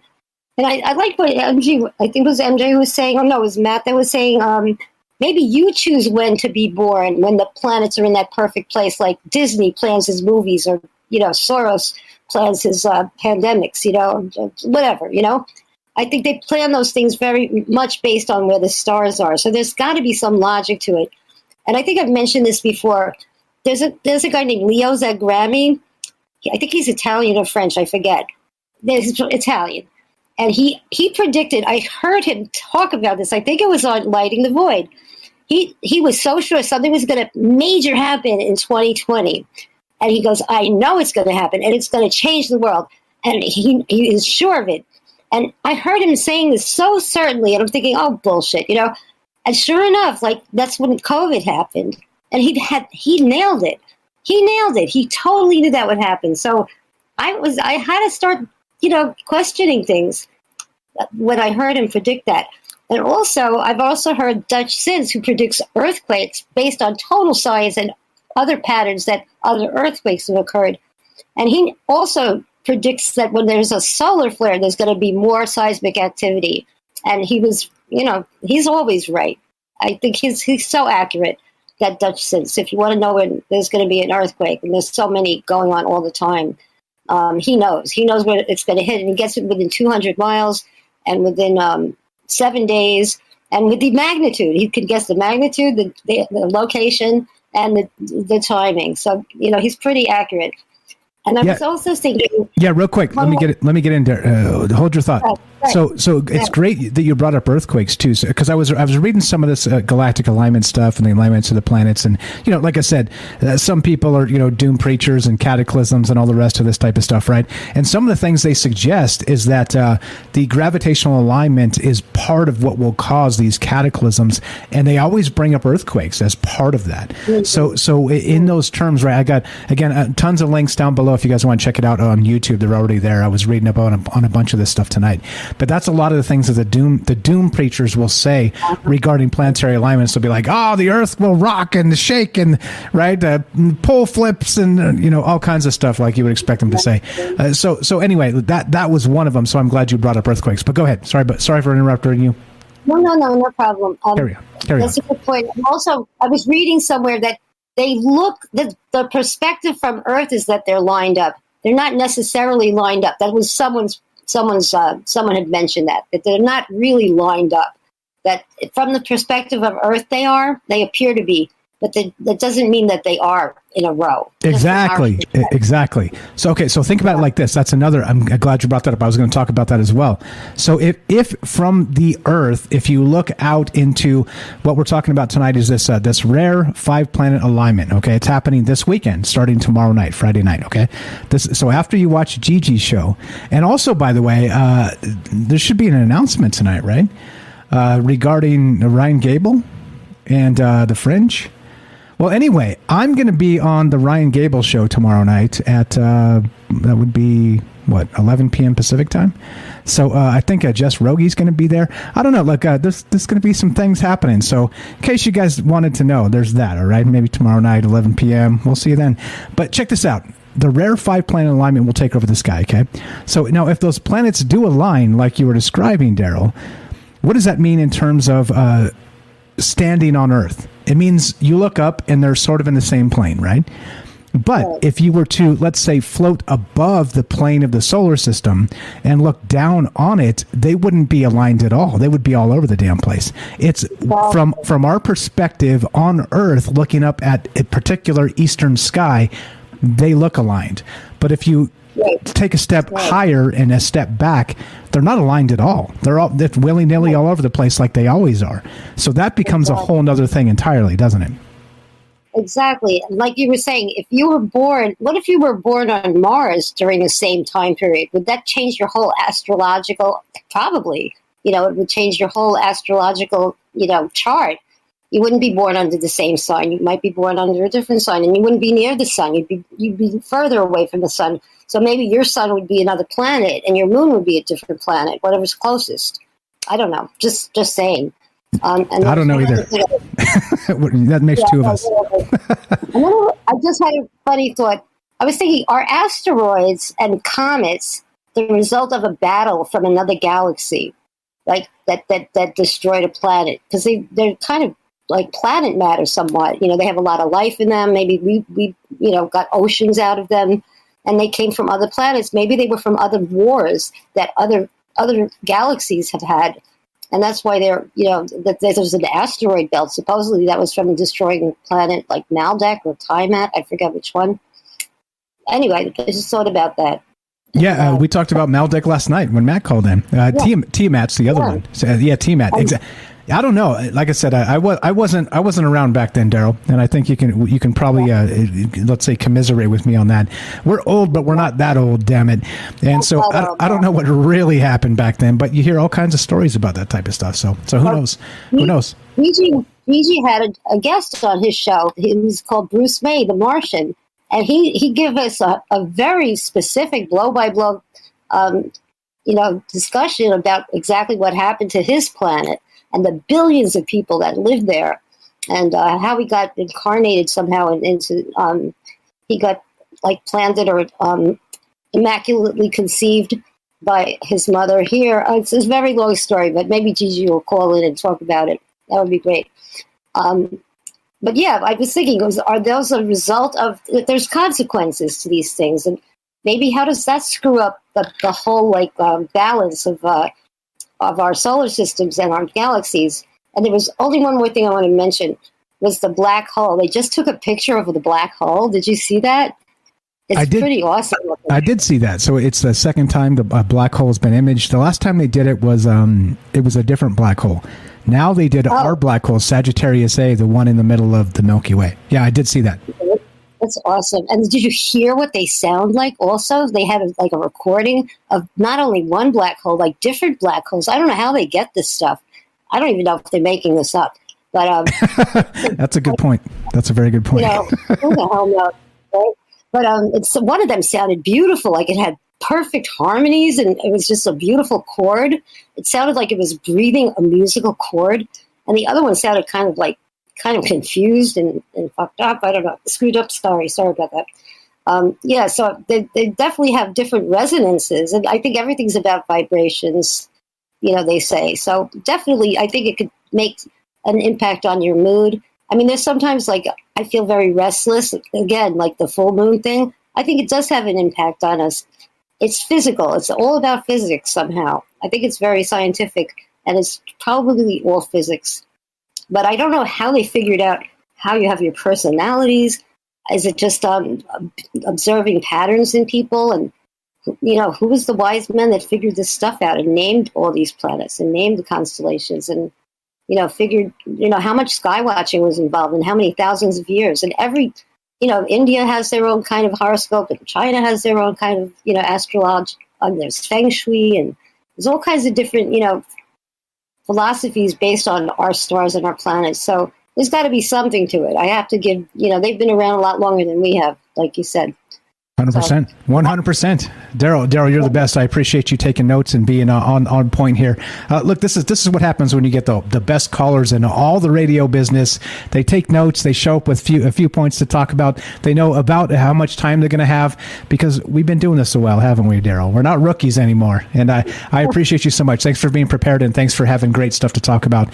Daryl here, a good friend of mine, good friend of the show's. She's got a YouTube channel. Check it out. Links in the description down below. She sings in English and French.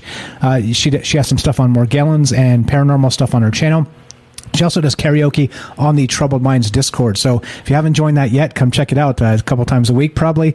Maybe more than that once in a while. At troubledminds.org, click the Discord link. Come meet Daryl. Come meet all these amazing people. Like I said, you hear them on the show and you're like, yeah, they sound cool. No, I'm cutting them off, interrupting them, and they only get so much time. These amazing individuals, Daryl included, they're better than you think. They're more dynamic and interesting than you think they are. I appreciate you very much, Daryl. Thanks for hanging out. You're welcome to stay right there. Just mute up, and we'll get back to you in the third hour, okay? Okay, thanks for having me, Mike. Appreciate it very much. Let's go. Still doing this. 702-957-1037. Taking your phone calls. Thinking about all this stuff. The cosmic wheel, galactic alignments. What the hell's going on out there?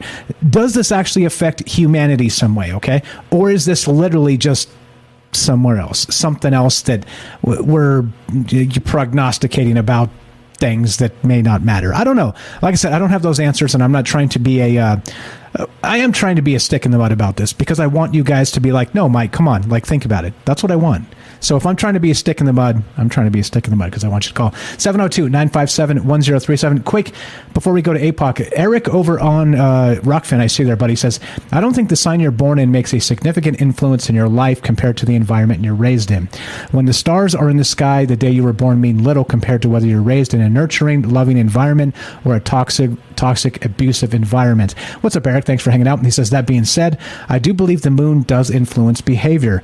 I work for the government in a capacity where I closely with LEOs, and they are consistently informing me when we have a full moon because they have direct quantitative experiences with the general public that the moon phase is, experiences with the general public that the moon phase is on their radar, as well as the recent Friday the 13th. There you go. You're good. No, yeah, you're good. You're good, Eric. There you go. Hey, we got a new chatter. I got to say hi. I appreciate you hanging out. Thanks for the great stuff there. Thank you, Crabapple, for the tip over on Rockfin. Thank you guys for really caring about these conversations and participating in the chat and on the calls. Let's do it. Let's go to APOC in Oklahoma. What's up, APOC? You're on Troubled Minds with Mike. How are you?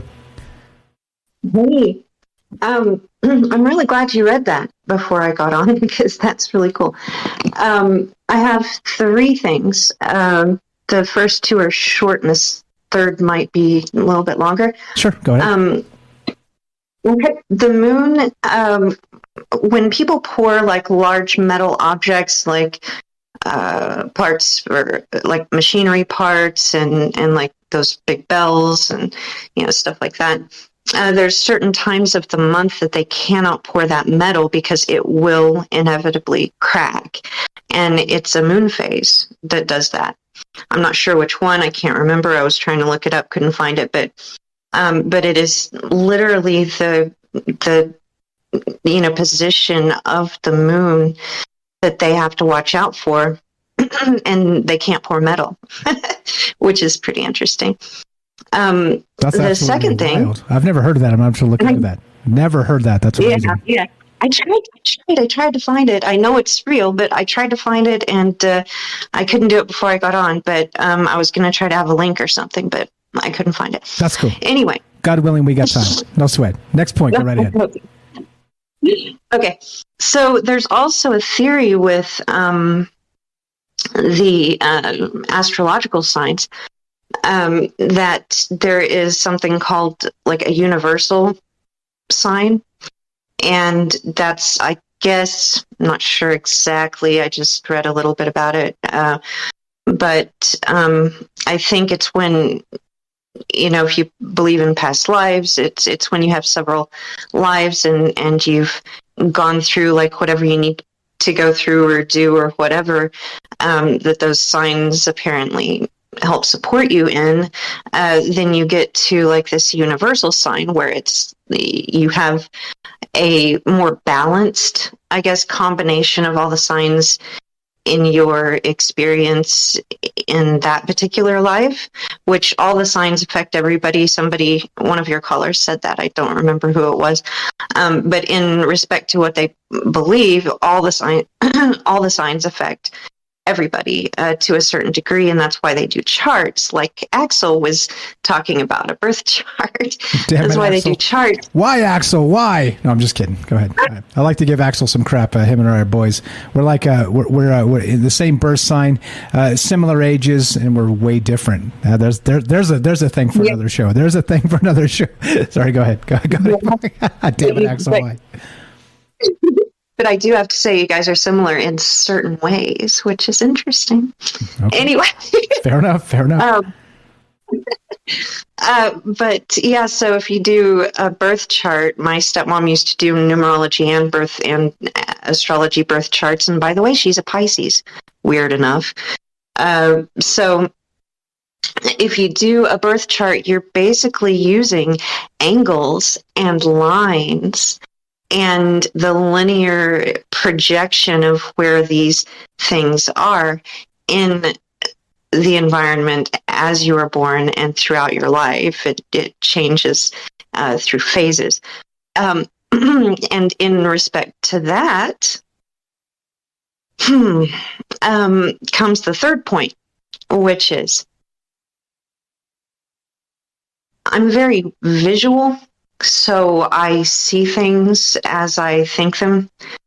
And what I initially was thinking about calling about was talking about nodal geography, or not geography, what am I thinking of? Nodal geometry. So MJ had mentioned nodal points, and I'm like, yes. Cool. So that gives some supporting stuff, because if you think of every single thing as a node, right? So if you have a node, that's a point. If you have a point, and then you draw a line between that point and other points, you get geometry. So if you think of, and again, I see pictures in my head, so it's hard for me to say this without drawing it out. But if you think of every single thing, not just the planets, not just the stars, but the people, the environment, the way you grow up, the collective metaphors, the unique individual metaphors, all of these things in our lives, as subtle or as extreme as you can possibly imagine, consider maybe that these things are points. They're all nodes, and everything is connected either closer or further away in a way that's very geometric, in a way that's very mathematical. And if you can sort of put yourself in that position, then things connect in ways that we could never even predict, could never even imagine, could never even anything. Even though my stepmom did, astrology and numerology, I found it interesting because it connected to me, but I had already discovered these things about me. And so when I looked at that, I'm like, oh, that's pretty neat. And of course, not all of it fits in like perfectly, but the things that I did sort of see into it, it was just an interesting sort of synchronicity. And so I never look at like one thing as if it's going to be the end all be all of whatever it is, because for one thing, I don't know. And for another thing, I tend to look at things from that nodal geometric perspective, as in, everything, every experience, every time that we have lived in. And I think, if you want to bring electromagnetism and gravity into it, then you have time, right? You have time. And so I'm the time girl. So, so if you go back to thinking about these points, they are also points in our timeline, and points perhaps, if we do have past lives, points perhaps that connect to those bodies and those timelines and those people and those things in our existence prior to us even consciously being aware in this one. So I think, again, it's like you were talking with MJ, it's complicated, but it's also almost so simple. It's like, yes, everything is connected, and we can sort of see the subtleties, see the meanings. We can, and I think it's all very personal. I think it's all very, I think it's more powerful when it's personal. I think it's more powerful when we see synchronicities, and it becomes this personal meaning that could mean nothing to anybody else. James and I were just talking about this the other night. I'm interrupting because we're out of time. Hold that thought. Can you hang tight till after the break? Sure. Okay, stay right there. Mute up. We'll be right back. APOC, a good friend of mine, good friend of the show. She's got a podcast called Apocalypse Tau. Links in the description down below. Please give her a follow. As you can tell, she's onto something. Look, as we finish, hey, we're done, because we only got a couple hours. Time flies when you're having fun. Look, this is the way it goes, right? If you're listening to us on the Fringe FM, stay tuned for Joe Roop Lighting the Void, and then the Secret Teachings with Ryan Gable after that. If you're listening to us on any other platform, including the podcast feed, stay tuned for a third hour of Troubled Minds. And you know how it goes. How does it end? Well, it ends like this. The bad news is we're done. The good news is, God willing, we have tomorrow. And of course, be sure, be strong, be true. Thank you for listening. From our troubled minds to yours, have a great night.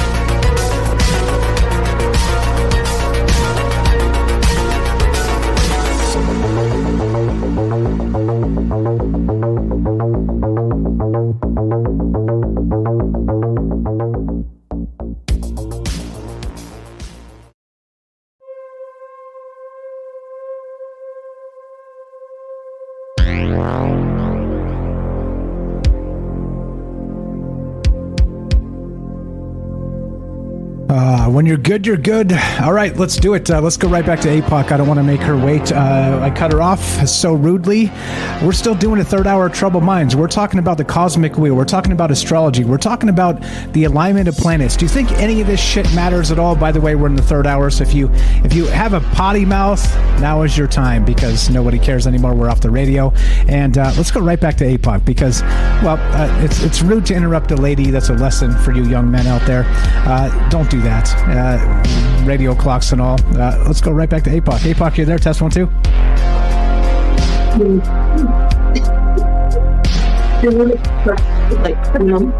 Okay, hold on. Let me kill this music. Sorry, it's clipping you. It's clipping your audio. This is not good. Audio problems. All right, clipping it. We'll go back to that music to take the break. Go ahead, APOC. You were onto something. I interrupted you. Go right ahead. Welcome back. Buttons are kind of like nodes, right? Kinda. I'm also feedback. What have you done? Push the right buttons, Mike. Oh, sorry about that. I did that so you could hear the music. Okay. Anyway, which is also what clips your audio coming through. So so basically, look, you're going to appreciate this because APOC's an audio engineer. So when I'm playing clips from the soundboard, which includes the music or anything, like if I'm playing like a clip as people speaking, I have to click a thing so it goes to Discord so you guys can hear it if you're on there. Because if I don't, you don't hear it. It's like silence. But when I do that, it gives you your own feedback back. So when you talk, you get that echo. So anyway, like I said, I'm an octopus. I got like 12 and a half arms.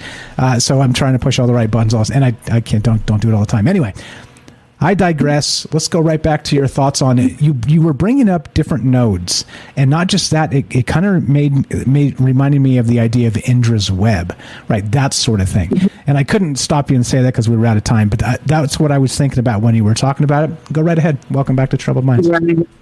Right. Well, I'm just going to step back into my history real quick. So I used to, some of the Troubled Minds folks know this, but some of you don't. I used to do I grew up in a metaphysical church, and I used to do Sunday school.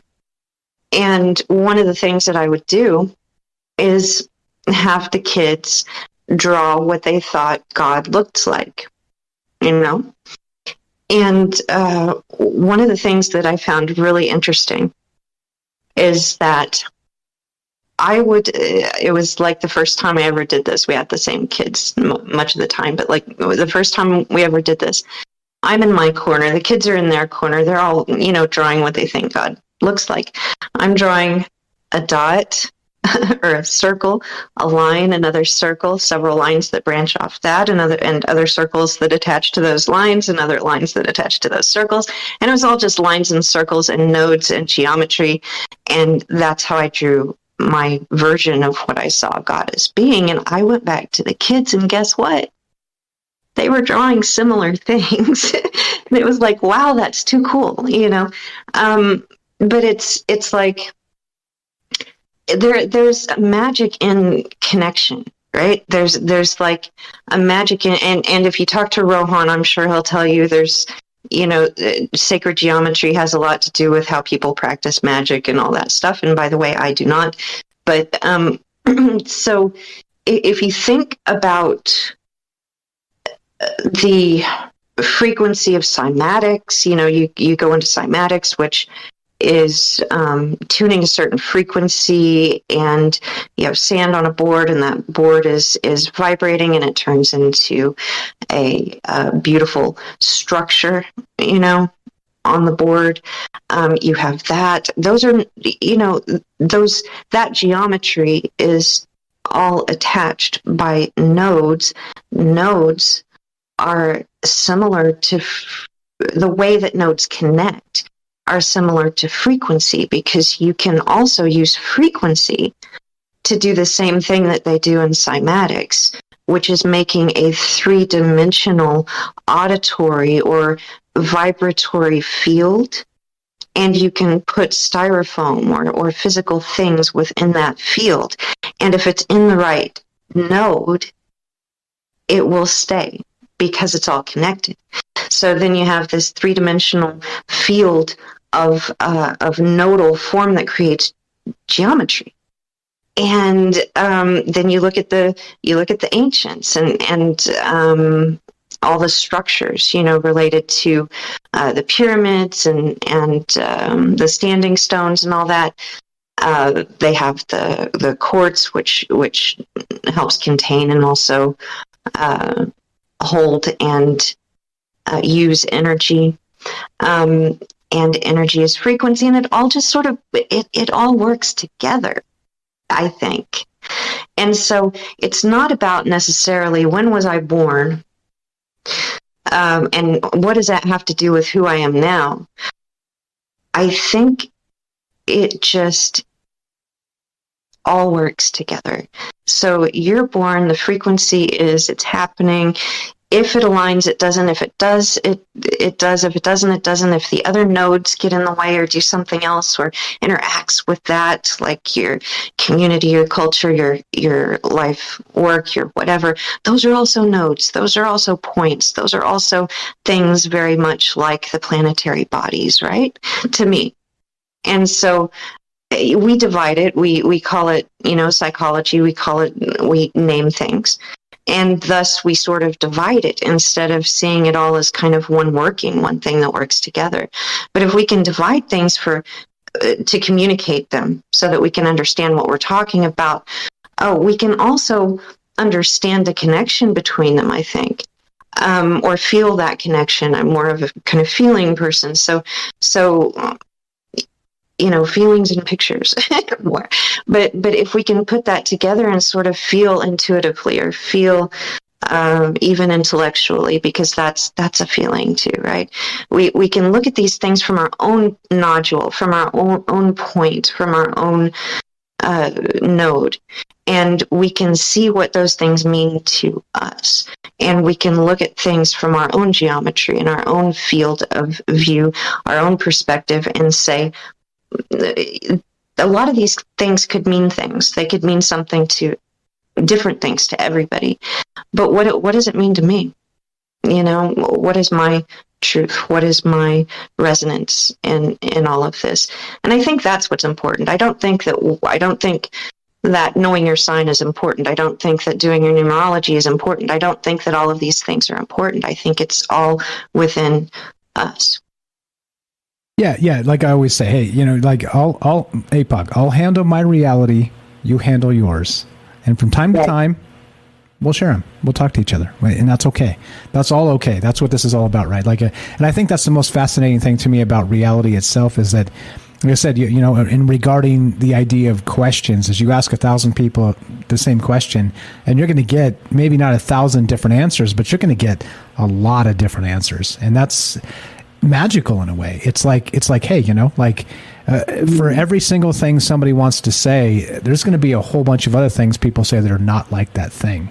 And that's good. That's a good thing to me. I like to hear those things because everybody had different backgrounds. Everybody had different birth signs. Everybody had different planetary alignments when they were born. But does it matter? I guess it depends on you. As George Orwell said. Depends on you. But I will say that there are physical effects when it comes to planetary bodies. And I also think that us being nodes as well, we have physical effects. And I think that does lead to electromagnetism and gravity and a different field that maybe we don't see yet. I think that there are some things that are unseen that we tap into and that we connect in all of these geometries and all of these nodal forms. I think that we do have an impact of some kind in totality on the planet, on consciousness, on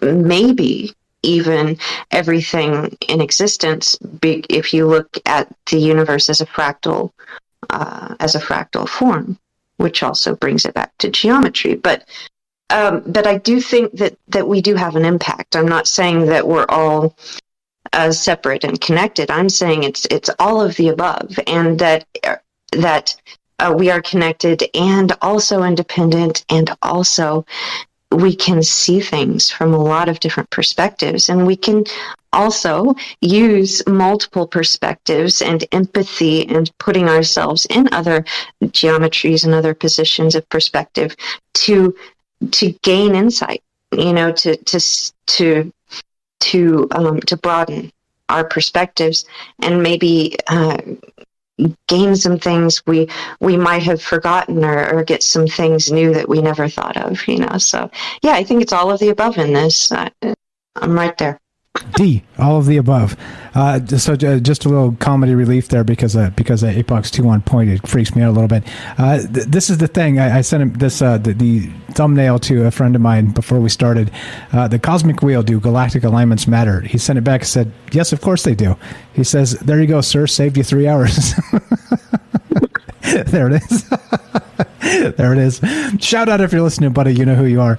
All right, look, let's do it. So thank you for hanging with us and allowing me to interrupt and finish the radio thing and all the rest of that. Of course, you always know you're welcome to stay right there. Just mute up. And just so you guys know, if you call on the phone costs me money, right? So it's not a lot, but it is, right? So if we have everybody just waiting on the phone to go back to you, and everybody stacked up on the phone, it does cost me money. And so this show is not like banging yet, like budget wise. So just to let you know, so I got Matt on the phone as well. We'll go back to him in a sec. But I want to let you know the reason why I do that. If you're on Discord and you want to sit tight and then come back a little bit later, you're totally welcome to do that. Just do it on Discord because I try and clear the phones first because it does cost me money, and I'm not making a grip here. It's just right, like it's kind of eking out pennies. So that's why I do what I do. I've explained it in the past many times, but I understand that not everybody listens to every show. So I just want to make clear. That's why if you're on Discord, I tell everybody there, you're welcome to stay there. We'll get back to you when we get some time. If you're on the phone, I try and clear you off and say, get the fuck out.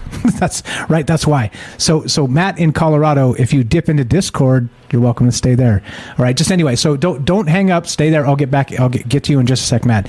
I'm going to play just a quick interlude for a quick 2-minute break, and then we'll come back with some more of this. I'm going to step away, just get some more maybe juice, hit the restroom, and we'll do our thing. Look, we're still talking about this. The Cosmic Wheel. Do galactic alignments matter? And one more time, APOC Apocalypse Tale podcast. Link is in the description down below. Please follow her and all the rest of the amazing people. List is there, including Matt in Colorado. I added him tonight, which I should have done a few days ago. Look, there's so many great people. Like I said, our cup runneth over. It's an embarrassment of riches. All the amazing people that are actually part of this discussion. So there we go. Let's do it. Let's play. I'm going to play just a quick interlude brought to us by the mighty Rohan. He cut up a bunch of really sweet sort of promo little reels, audio reels for Troubled Minds, and just sent them to me. The old fire and forget Rohan thing, right? If you guys know him, you know what I'm talking about. He sent them over. He's all, hey, Mike, if you want to use these, cool. If you don't, cool. I just thought these were fun and I made them. So here we go. 2-minute break, maybe less than that, minute and a half or something, and be right back. More Troubled Minds on the way. Don't go anywhere. We're taking your calls. We got Matt in Colorado, and love to hear from you regarding the Cosmic Wheel, galactic alignments, astrology, all the rest. Doesn't matter at all. 702-957-1037. This is a mashup from the mighty Rohan of course, the Exiled Minds podcast, and you can again follow him down below. Links in the description. Be right back. More Troubled Minds coming up. Here you go. Enjoy this. The smartest audience in radio, period. And you'll see why. Hang tight. Go back and listen to some old shows. Troubled Minds, great calls. And we have amazing calls. I swear, Troubled Minds, the folks that out there listen, we get some amazing phone calls. Let's not make our fine folks wait any longer. Let's go to Jennifer in Missouri. Thanks for being patient with us. Welcome to the show, my friend. How are you tonight? Hey, how you doing? 702-957-1037. Troubled Minds. Oh boy, Kelly, you're on Troubled Minds with Mike. What's happening, my man? Kelly from Colorado. As always, we're taking your phone calls, guys. Let's go to this phone call. It looks like we've got Angela in Kentucky. Welcome to the show. You're on Troubled Minds with Mike and James. How are you? Troubled Minds. 702-957-1037. I'd love to hear from you. Let's go to our good buddy, the Night Stalker. Welcome, Derek. Derek in Massachusetts. How you doing, my friend? Troubled Minds. Great show. Thank you very much. Appreciate it. What are your thoughts? What about the ethics and all the rest of this? Mike in Colorado, welcome to the show. Algorithm, what's happening, my brother? How are you tonight? Troubled Minds. Hey, Michael Strange. I'm doing really well. How are you? Doing well myself. Just living the dream. Talking about crazy stuff. Troubled Minds.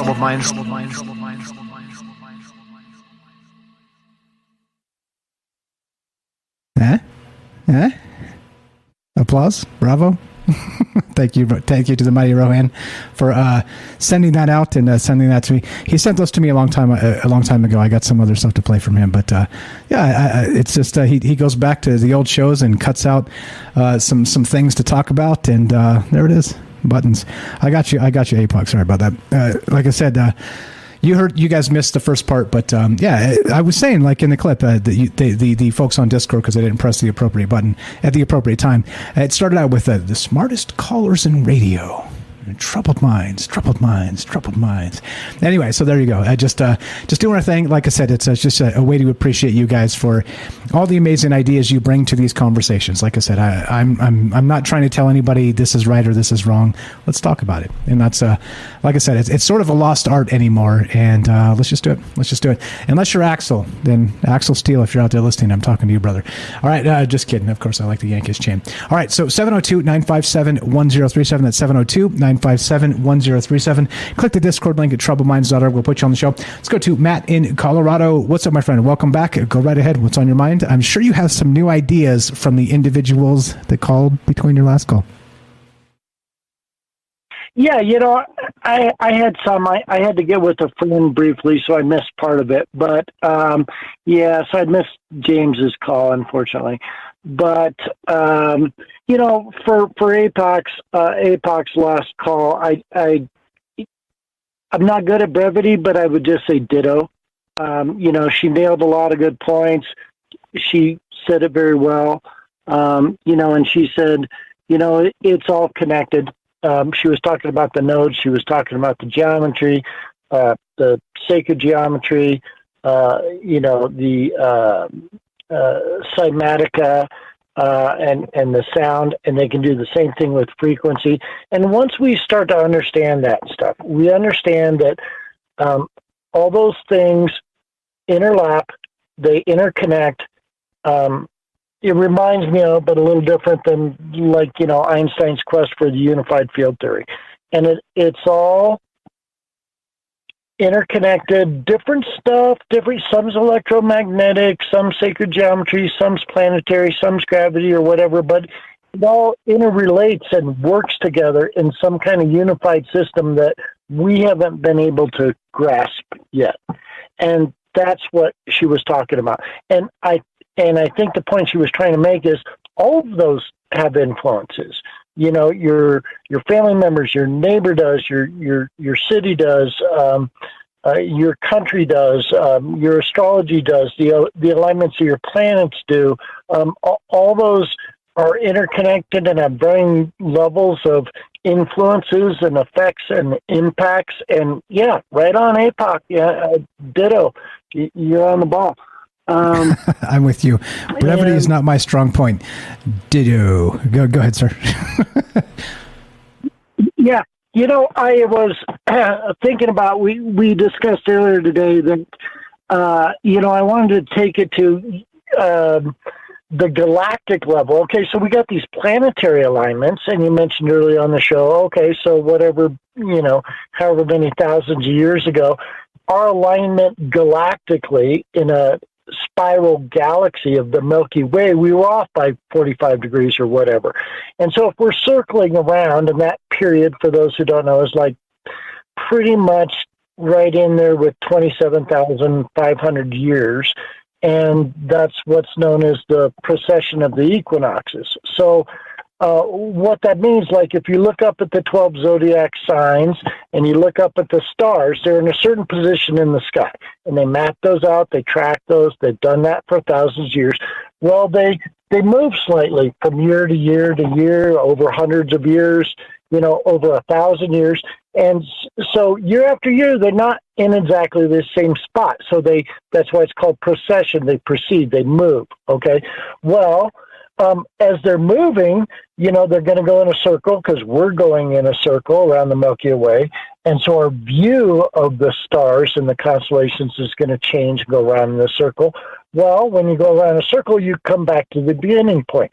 So you come back to the beginning point after 27,500 years. So 27,500 years ago today, if you looked up at the night sky and looked at the 12 zodiac constellations and looked at the stars, they would appear identical. Now, so whatever, 13,000 years ago, they'd be off kilter, right, by 90 degrees. They would be out of balance from where they are today or back then. So that's our rotation around the Milky Way galaxy. So what's interesting that we were talking about earlier today is the prediction of the, December 21st, 2012, the end of the Mayan calendar. There was a lot of big to-do about that, and being the end of time and this, that, and the other. And we were talking about that actually might have coincided with an important rotation around the galaxy, that we aligned with the center of the Milky Way in a way that what happened was we intersected with, or what came at us was this incredible burst of energy from the black hole, and it hit us. It bombarded us with, I think the article we saw from, what was it, Harvard or something like that, or no, it was MIT, I think, that it was the largest blast of gamma radiation Earth has ever known. Well, except maybe 27,000 years ago, so we weren't here to record that. So a massive amount of energy actually did come out and hit us in August of 2012. And there was other scientific papers about back in May of 2012 where they had kind of detected and studied these things and looked at this outburst of energy or something along those lines. And in that very article, it said, oh, yeah, it seems like this stuff left, 27,000 years ago. And so it's like every 27,500 years, we sweep around to a particular point, a particular alignment with the black hole at the center of the Milky Way galaxy, where we get blasted with this cosmic radiation. And yeah, we can, okay, so there's X-rays, there's, gamma radiation was the predominant part they, found and detected and measured. But like I was saying before, what about the other types of energies that we may not know or have instruments to measure, like that other caller that followed me that was talking about how the planets align and things symbiotically flow between them, and that can influence our energies. And we're not talking about an energy a scientist would, identify and measure with his instruments.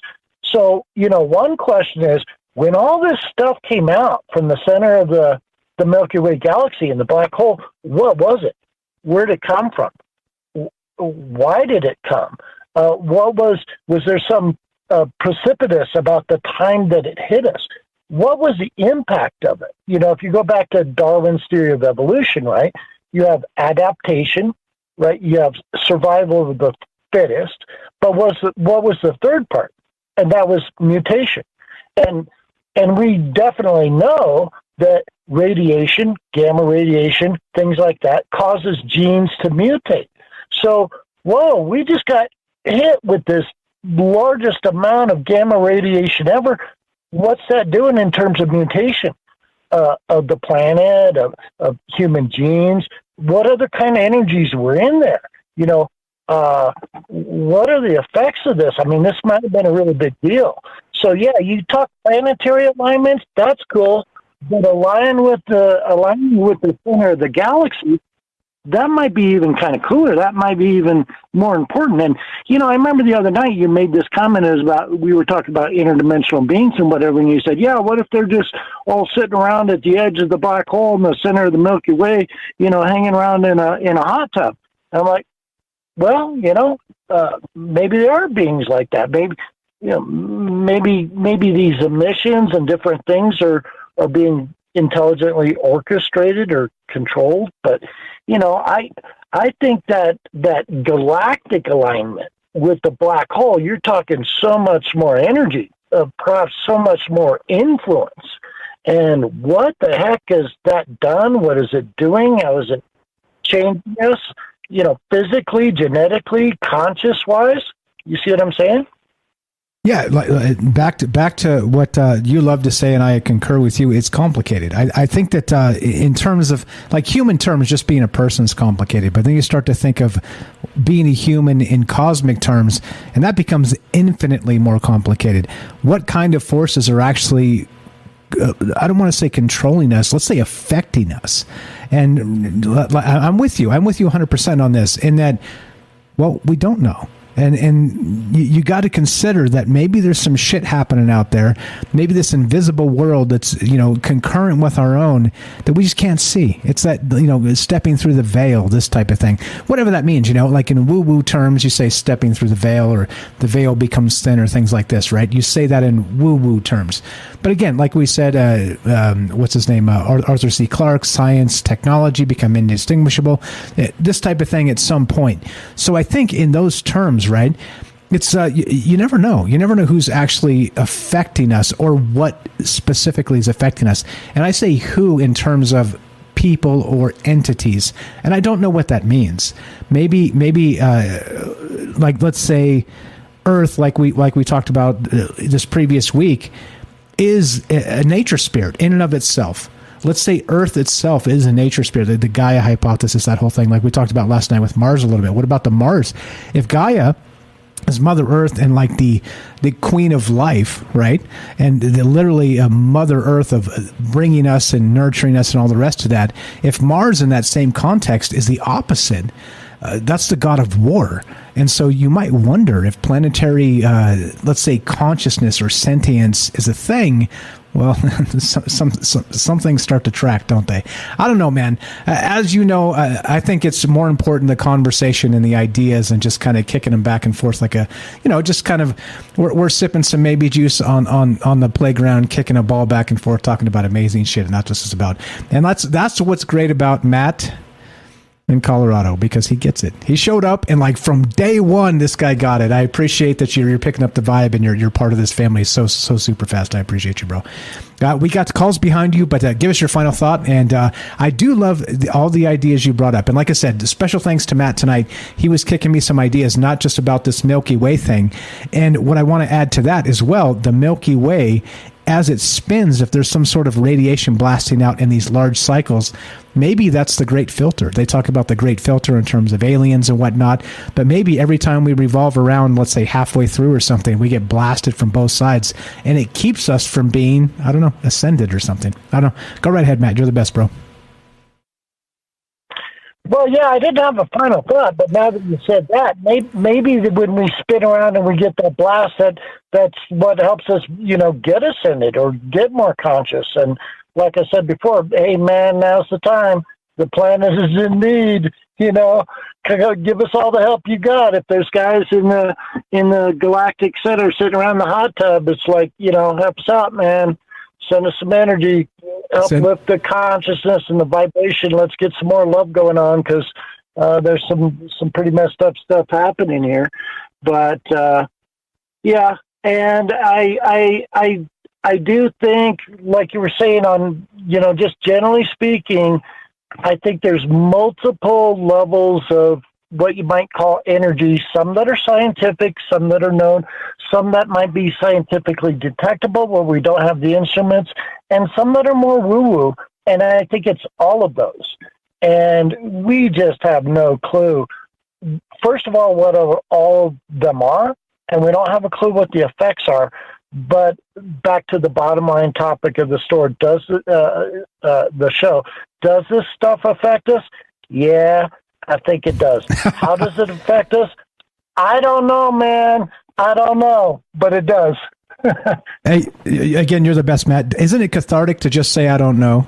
And like I said, like the first time you called, just to be able to say, look, let's talk about this stuff. It's complicated, but I don't know.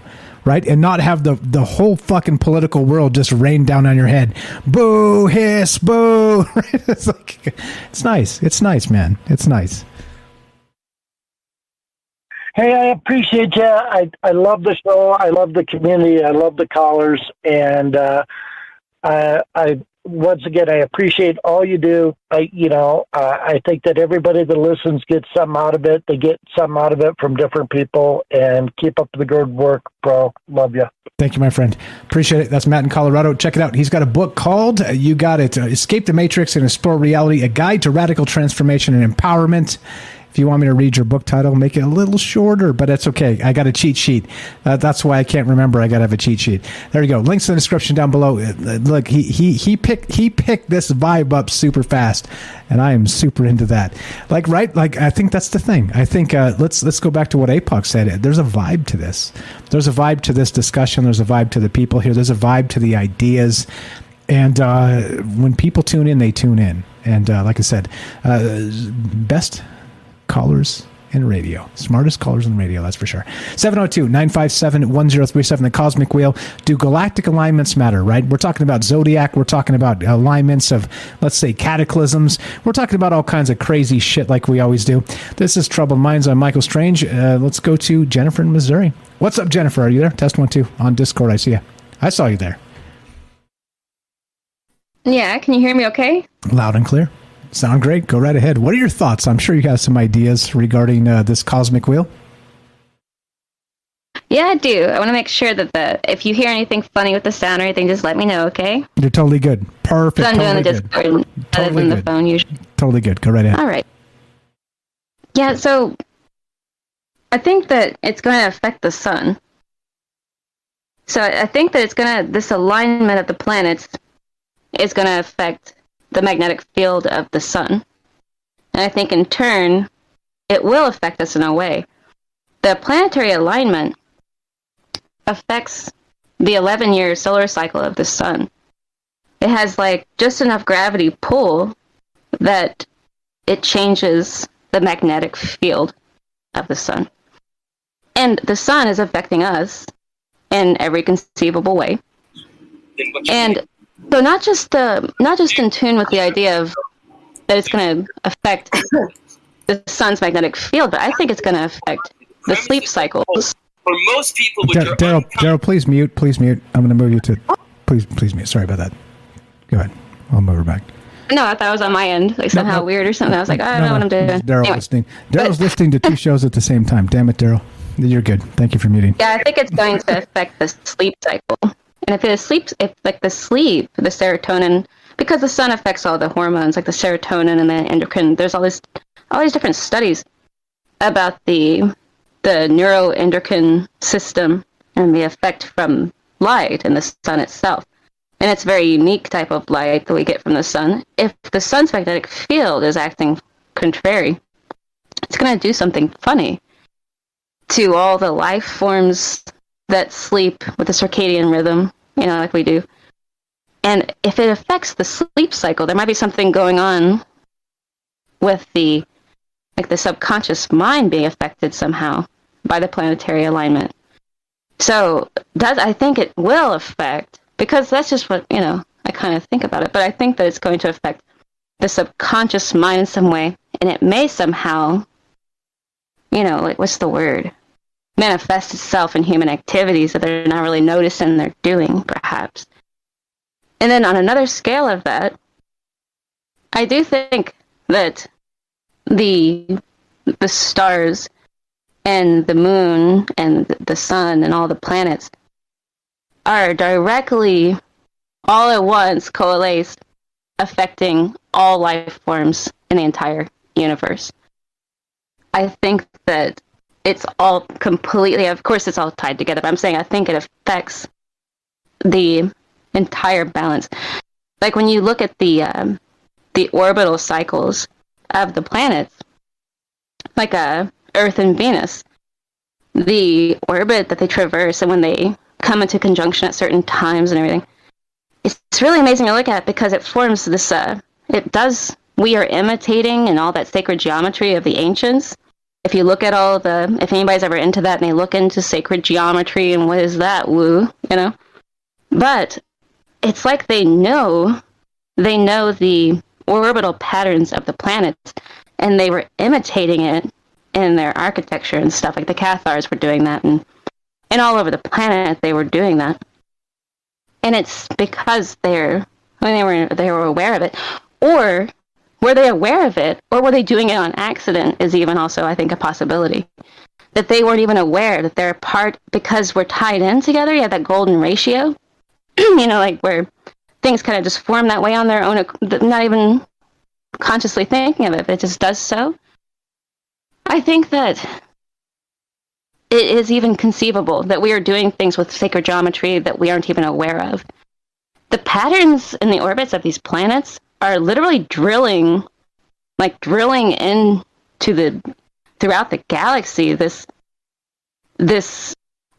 angles and these beautiful, intricate shapes of the sacred geometry. Let me try to explain what it looks like, when Mars, like the orbit of Mars and the orbit of all the Saturn and every single planet in the solar system, when it's orbiting and in conjunction at certain times, basically at any time, like when it's in conjunction with another planet where it's lined up directly with it, or when all the planets are lining up with, this or that, or a certain this or that, it forms if you draw a line between the two of them, as they're sweeping around in their circle, basically, it's like this dance, and in the dance of the planets, they have this weird, impossible, beautiful geometric patterns of that looks like, you've ever seen those when it's a kid's toy and you put a pin down and you roll it around in a circle. I don't know what it's called, but it draws this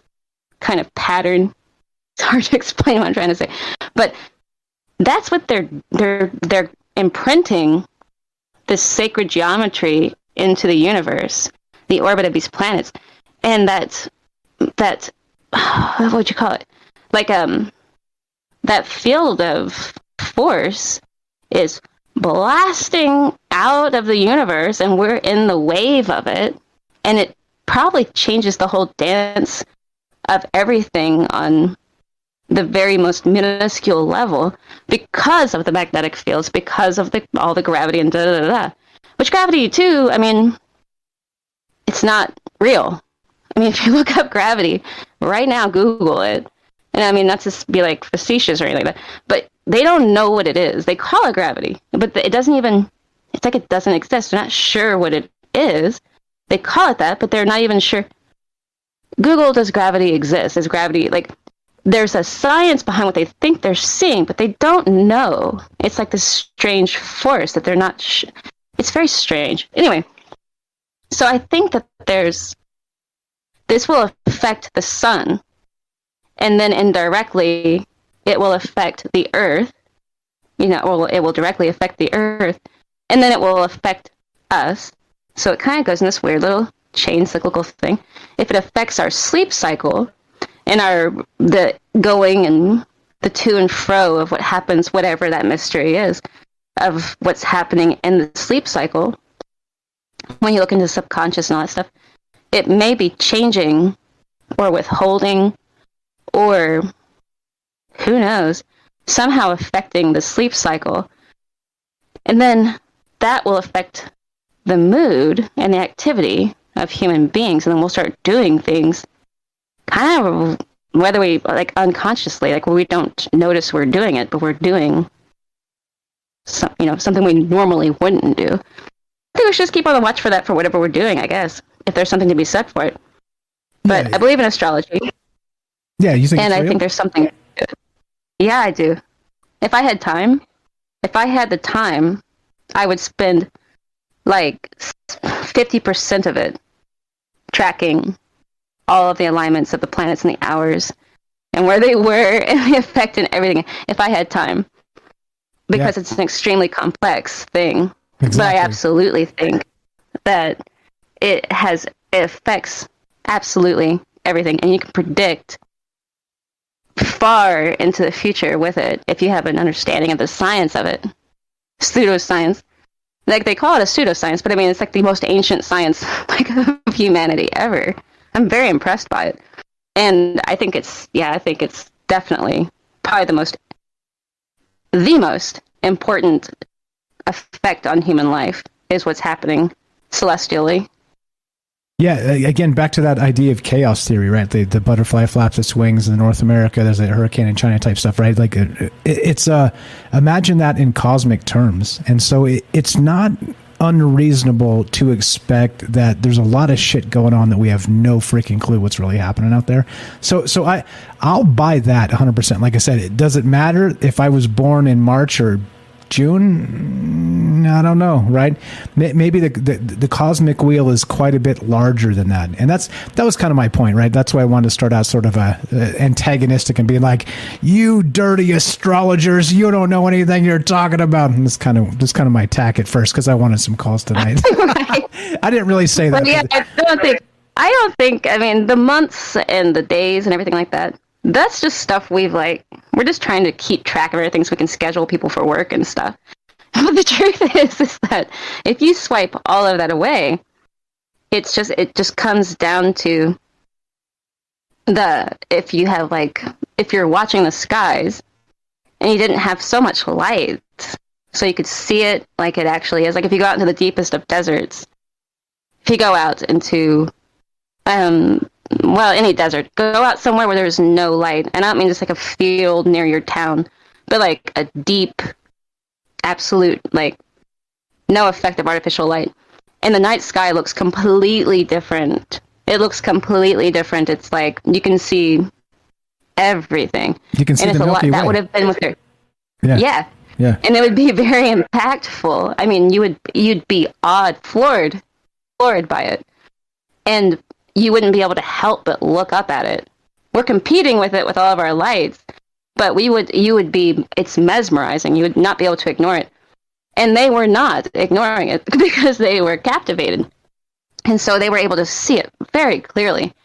And they began to notice that there's these patterns, and why are they lined up like that? You know, I mean, why are they doing this? Why are they would have been paying attention because it is a communication between us and whatever created life. Because, I mean, life, it starts when we start to exist, we feel like. So we're kind of like, I'm doing this because I'm alive, so I'm seeing it, and this is why.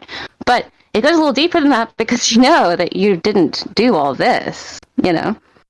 So the thing that's, I mean, it's like there is some kind of communication, and it feels like it's communicating with us with these patterns, with the stars, and with the way that the animals are acting because of it, and the way that the weather is affected, because the weather is affected by the sun, and we are affected by all of that. It changes the whole dynamic of human life. This planetary alignment thing affects us because it's going to affect the all-seeing sun. And the sun that shines into us and like gives us life and everything, that's going to change how its magnetic field. That magnetic field, it will create like a tidal wave on the surface of the sun when they align. And when it does that, it's going to eventually reach the Earth to change that magnetic field. And the light and everything will be a little different. And when it hits, when it emanates into us, and it changes our sleep and our mood and things like that, it's going to cause us to act maybe a little different. As far as like the alignment of the stars when you're born and everything, yeah, it's a very unique signature for every single soul. It's a unique signature. That's what that is. As far as going into like what it all would mean, that's open to interpretation. But absolutely, if I had the time, I would be looking at astrology like just for my own personal life as like all the time. I'd probably be trying to do it all the time. As far as like keeping track of it, charts, calendars, the whole thing, I would totally be doing that. Nice. Yeah. It is fascinating for me to think about old school. Let's go back 10,000 years before there were, like you described, get away from unnatural light into the actual wilderness and look up. Like the sky takes on it's unbelievable. Different. Yeah. So imagine when like all of reality for humanity, let's say 10,000 years ago, you look up and everything is like that everywhere because there's no Empire State Building, there's no Luxor here with a spike. Like anywhere in Vegas, by the way, the Luxor is the pyramid here, and anywhere in Vegas at night you can look up and see the light from the tip of the pyramid shining up into the sky. There's none of that shit 10,000 years ago. So like if you look up and see the Milky Way, like how can you not want to be like, you know what, let's find out what's going on up there. I'm with you. What is it? Yeah, it'd be like this is really interesting down here, but when there's the seven heavens, you know, and when I think they call it, what is it? I don't have it. But whenever the first layer of heaven, which is like the time from the dawn to dusk, when it sweeps out of the way and reveals the second heaven, that's when you see it, you know. And like everything that was happening during the day, when that sun goes down, it'd be like a show. It'd be very impressive, I think, if you were living just in that element. You'd be immersed in the daylight and the sun and everything. But then when that sky swept away and you're immersed like in complete darkness, complete utter darkness, save for fire, and you're looking up at this, you know, that just goes out into the vastness of it. Of course, they would notice it, and they were noticing, like I say, and I think that they had. That's probably why they did. But now it's relegated to a certain group who can look at it because they have the special telescopes. We have telescopes, but not as good as their telescopes. My telescope is not nearly. You know, you'd have to have like you can't even because they just like completely. Yeah. We can't afford that shit. That's for sure. We can't afford that. Hell no. Fantastic stuff. As always. Go ahead. Yeah. No, just the sun. It's going to affect the sun. That's scientific fact. The planet alignment, when you have Venus, the Earth, and Mercury, when they line up in alignment, so just those planets alone, that's enough power to change the magnetic field of the Earth. If you line up all 5 of these planets right here, it's going to certainly affect it. They predict the 11 cycle solar cycle, the 11-year solar cycle of the sun by the alignment of those planets, and that's NASA. So scientists accept that the planetary alignment affects the magnetic field and the solar cycle of the sun, like clockwork verbatim. So it definitely will affect the sun, and then the sun will in turn affect us in some way, to some level, to some extent, you know. And we're not predicting Carrington events, guys. Everybody relax. Jennifer, you're the best. No. It's saying, just a normal. The solar cycle it's something that's, you know, it's got a rhythm to it. This is a part of its rhythm. We've been through this before, many times, many times. And nothing. Many more. Many more. Cross your fingers. Cross your fingers. Appreciate it, Jennifer. You're welcome to stay right there. Just mute up on Discord. If you got to bounce, totally cool. Jennifer here, good friend of mine, good friend of the show's. Always has amazing takes. Has a YouTube channel. Check it out. Scroll down, links in the description. Give Jennifer a follow on YouTube. Thank you, Jennifer. Always a pleasure. Thanks for doing that. Let's Gigi, real quick to you out in the chat there. You were in the caller queue. You did it right. Just hang out for a sec there, and I'll bring you in. Just make sure you're muted when you jump into Discord, and then we'll pull you onto the show. Okay. So if you want to be on the show, Gigi of Shift Happens. He's got his own show on Friday nights. Dip back in, and we'll put you on. I see you in the chat still. Let's go to Crystal Shaman. Crystal Shaman, are you there? Test 1 2. Just unmute yourself, and you're on Troubled Minds. What's going on? How are you? Hey, Michael. I'm okay. How are you? Doing good. Just talking about crazy shit by dark of night. How we do. What do you know about the cosmic wheel?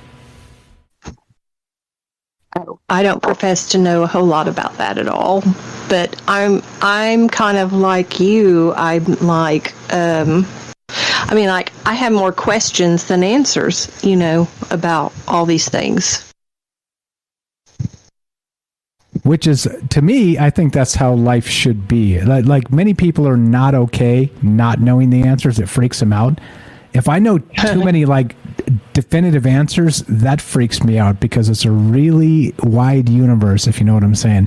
So if you got a take on this, what is it? So I'm with you in regard to the questions, but if you have an intuition or a thought on what this means or how it affects us, what would that be?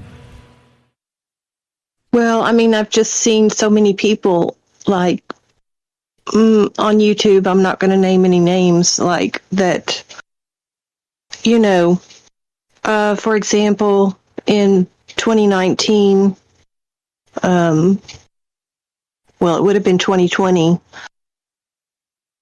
people were saying that an event was going to happen when these certain planets aligned, and when that event happened, certain things were going to happen to us on this planet, and, you know, we would be able to see the aurora borealis in the lower 48. Just, you know, and of course those predictions didn't work out. So that's why I hesitate. And, you know, when people put dates on things, when certain things align and then what they say is going to happen doesn't, then, you know, you have to question things. You know, you can't bank on stuff like that. I mean, and as far as like astrology goes, I'm a Capricorn, so someone that I know on YouTube picked one sentence out of someone's astrology stuff that said Capricorn is associated with government. And so then they made a video saying that Capricorn is government. And I had told them before they made the video, well, I'm a Capricorn and I'm not government, so that can't really be a valid statement. And they made a whole video out of that one sentence. So I think things can get skewed, you know, very easily. And to me, yes, we have all these astrology signs and different aspects, and yes, I might fit some of the Capricorn tendencies. I'm a very hard worker. I will work till the end, you know, and some people just aren't like that. But I do have some of the Capricorn tendencies, but I don't like to be put in a box either and put a label on it and say, this is you and that's it. I like to go outside the box. Yeah, 100%. By the way, real quick, Kay over, and you're gonna like this actual statement. Kay over on Rockfin said this just now. Astrology is darkness. I asked literal or metaphorical, and he said metaphorical. Nothing should control your life. And I happen to like that. Right. I happen to like that. It fits in with exactly what you're just describing there. What's up, Kay? I see you over there on Rockfan. Thanks for hanging out with us.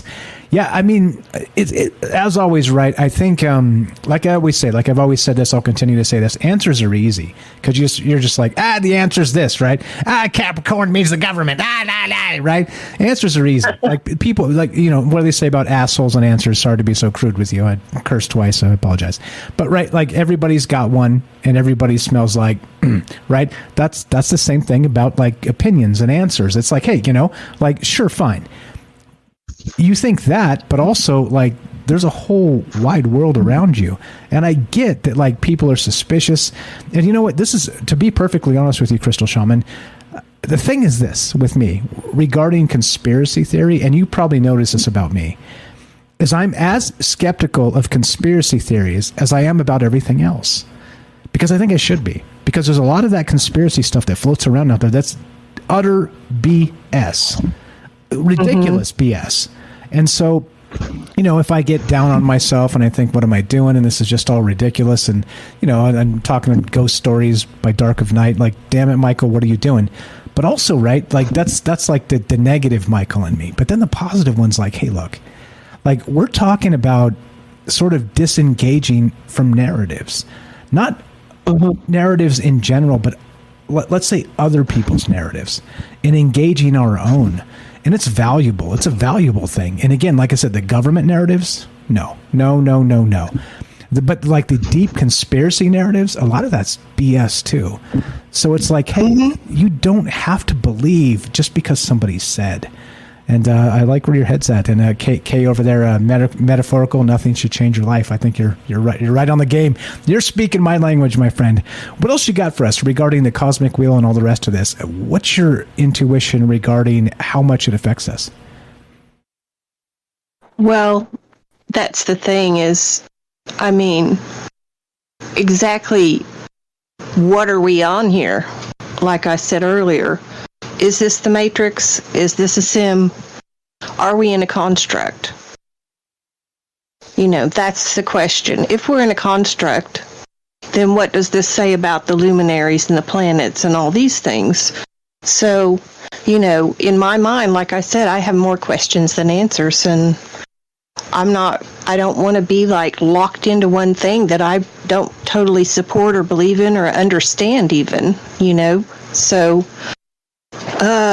went through that before in 2020 with all these people saying such and such was going to happen, and it didn't. And I mean, what they said could happen. Maybe they were just off on the timing. I'm not going to say they were totally wrong or that everything they say is wrong, because I'm not saying that.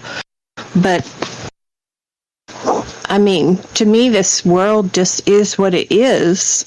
And like, I don't want to think that all of our future is locked into,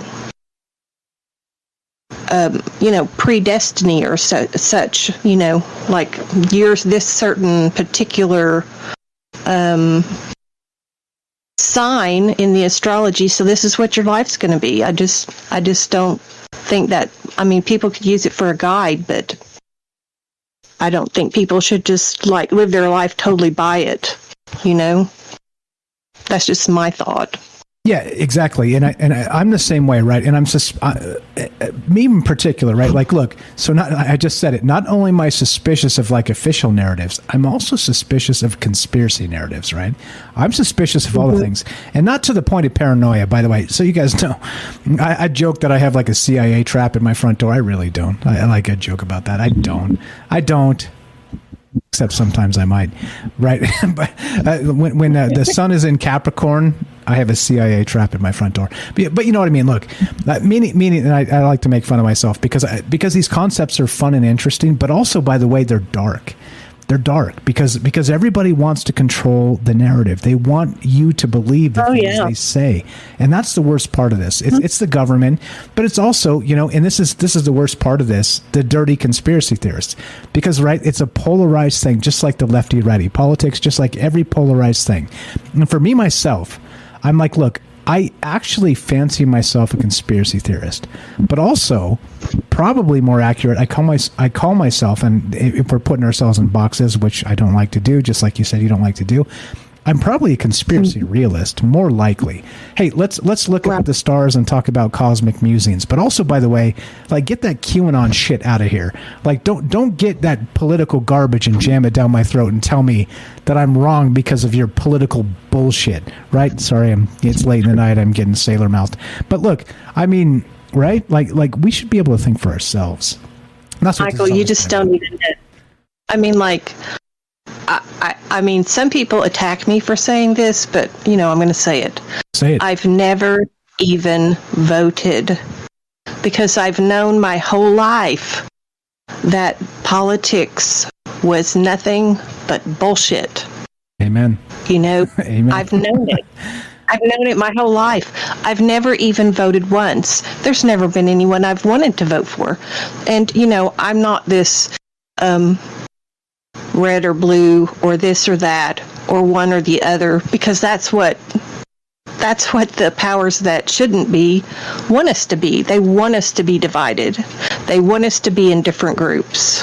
That's their whole purpose, is to divide everyone. And I've not fallen into that trap. Thankfully, most of my life, I've kind of stayed away from the left, right, red, blue, that whole paradigm, So, yeah. And the person that made the video about Capricorn is government also said that Capricorn was Baphomet. So, yes, this stuff can be quite hard. Yes. Yes. And look, speaking in symbols, right? I can see how you would say something like that. But look, if you're talking about the zodiac, it's divided by 12 people. There's 12 of them. So if you're literally going to say something so divisive like that, and look, this is to all the rest of the conspiracy YouTubers out there, you're literally peeling off 12% of your audience, or whatever, because you're a knucklehead. Stop, right? Stop doing this. Stop doing this, right? Here's Crystal Shaman. She's like, hey, look, I'm a Capricorn. I'm not the devil. What are you talking about? And no, I'm with you. It pisses me off Capricorn too. Is sea goat, so they took the sea goat emblem for Capricorn and turned it into Baphomet. Yep. It blew my mind. I was like, really? Well, congratulations, my friend. You lived your whole life as the devil and didn't know it. Right. You are so good. You fooled yourself.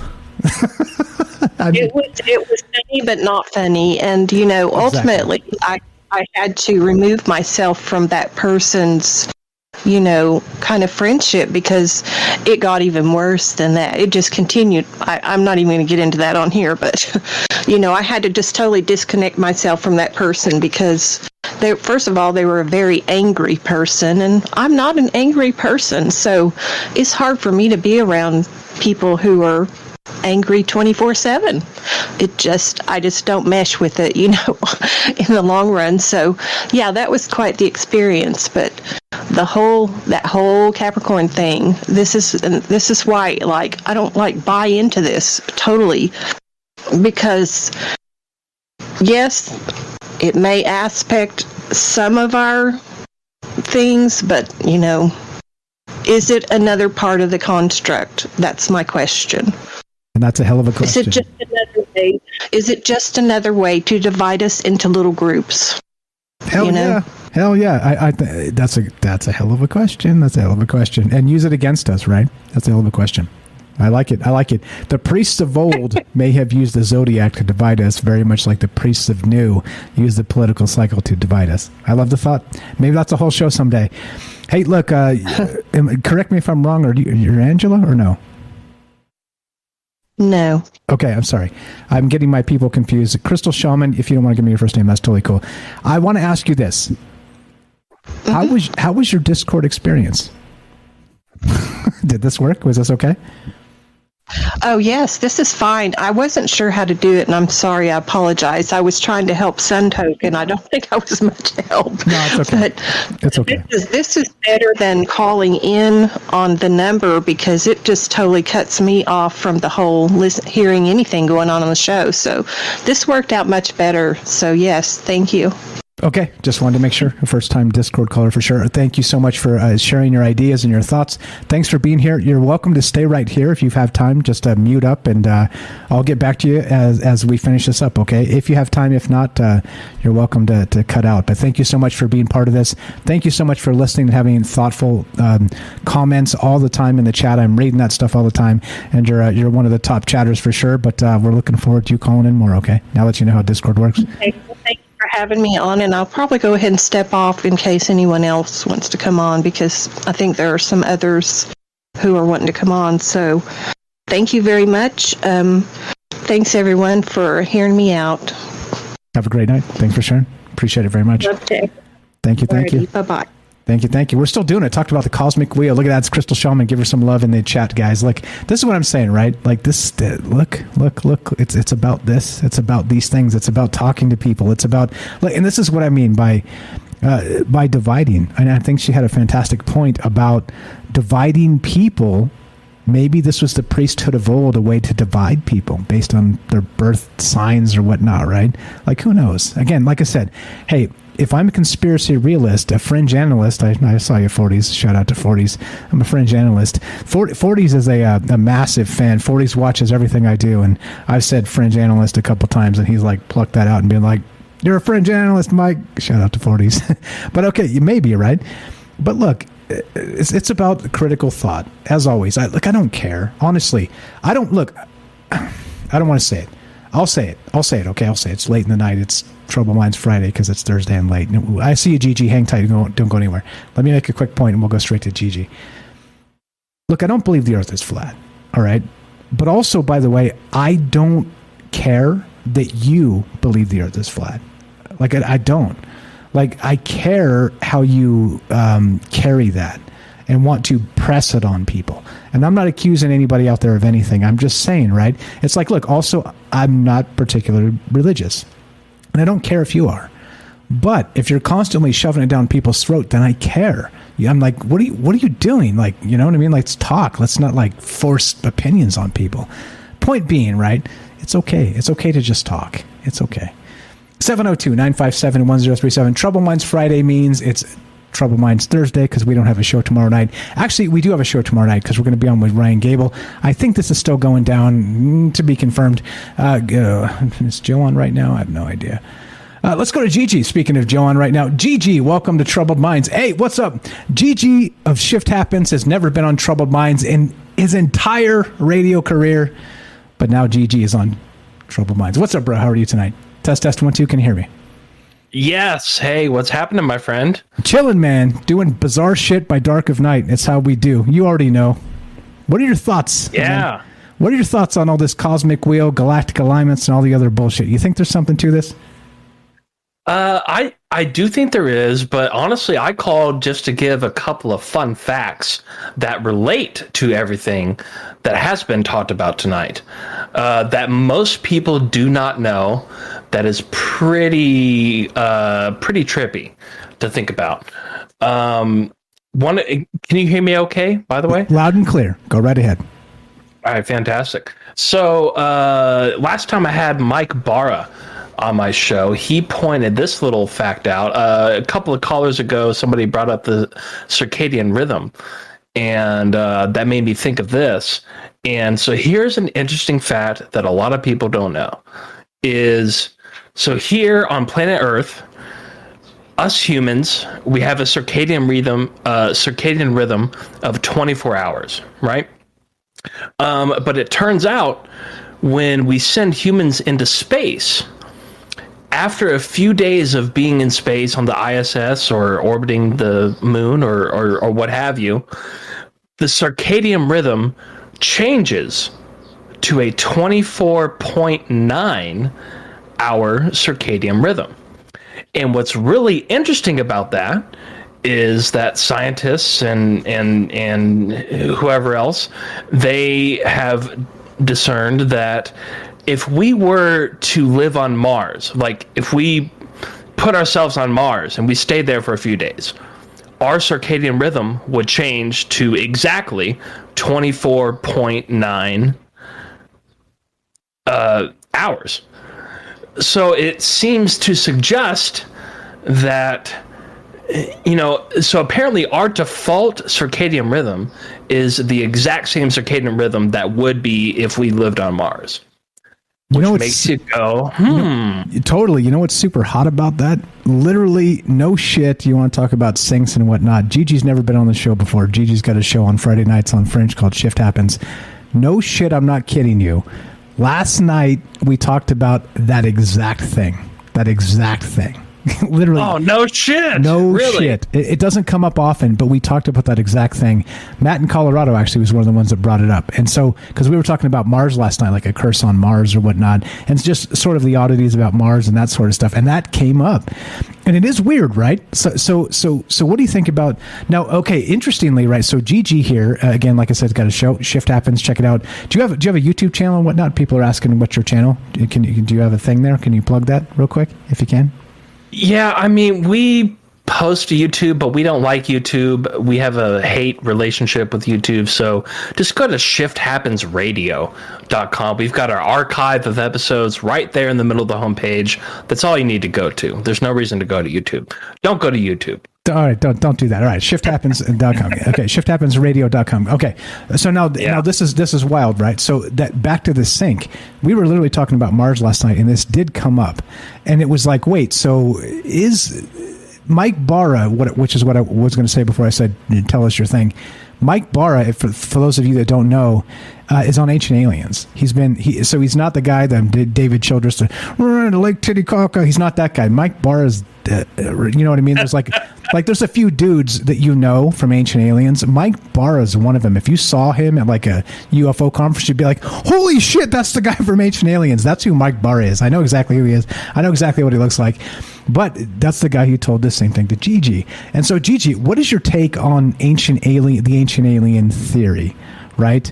Is that a thing? Meaning, let's say, how much credence do you give to that? And by the way, your guys' show, James, can you back me up here? I'm going to put you guys on speaker and hit the men's room, which is like 30 feet to my left, but I'm still listening. But go ahead, Gigi, give us your take on that, and I'll be right back. James, moderate this if I'm not back, but I'm pretty sure I'm back. Be right back. Get it, Gigi. Thank you. Here. All right, sounds good. Yeah, I think the ancient astronaut theory is one thing, ancient alien theory, whatever you want to call it. That's one thing, and there's some credibility to it.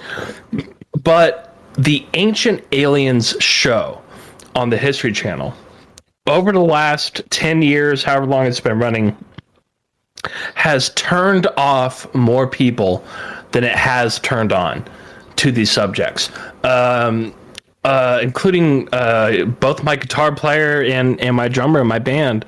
They, they just make the most ridiculous jumps to conclusions. Like, hey, we found a piece of metal underneath a rock. Does this mean that ancient aliens visited here 2,000 years ago? It's like, what do you mean? You just found a piece of stone, And I think at first the show was doing some good, but at this point in time, the way that they jump to conclusions without actual facts to base those jumps to conclusions is really turning people off of the whole ancient alien theory. And I think that's a shame because although it is a theory, it's certainly a theory I'm interested in. And they make a lot of good points. But that show is almost it's defeating some of those points inherently. Just the way it's produced, the way the way they cut the interviews.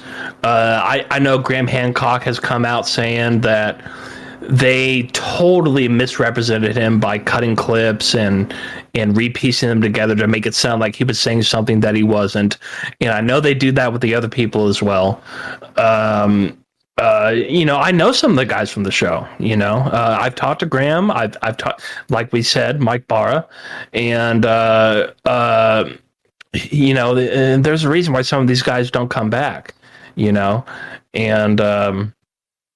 it's just kind of a shame. It's kind of a shame how awesome the show was for this community, and how it's not so much so anymore. It's still interesting to watch. They still have good information in there, but then there'll be about a good 10 minutes, and then 5 minutes later they just ruin it with this jump to conclusion that doesn't make any sense. Yeah, perfect. And you know what? The funny thing, and thank you, James, for backing me up. Thank you, Gigi, for carrying and just go, hey, Gigi can talk, and that's a good thing. Look, I always say we make the joke on this show all the time, like, hey, maybe, right? But you know what ancient astronaut theorists would say? Yes. They would totally say yes, because they say yes to fucking everything, don't they? I mean, and that's a problem. Like you said, this is sort of probably a topic for another time, entirely for a whole show.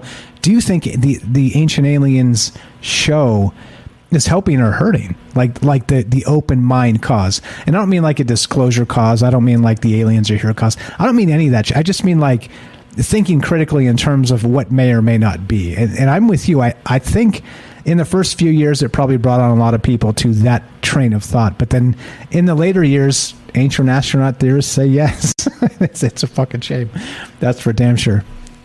Yeah, it's definitely, just like you said, the first few years was very good and positive, and it got a lot of people turned on to the topic, got a lot of people into this community, which are now listening to shows like yours and mine.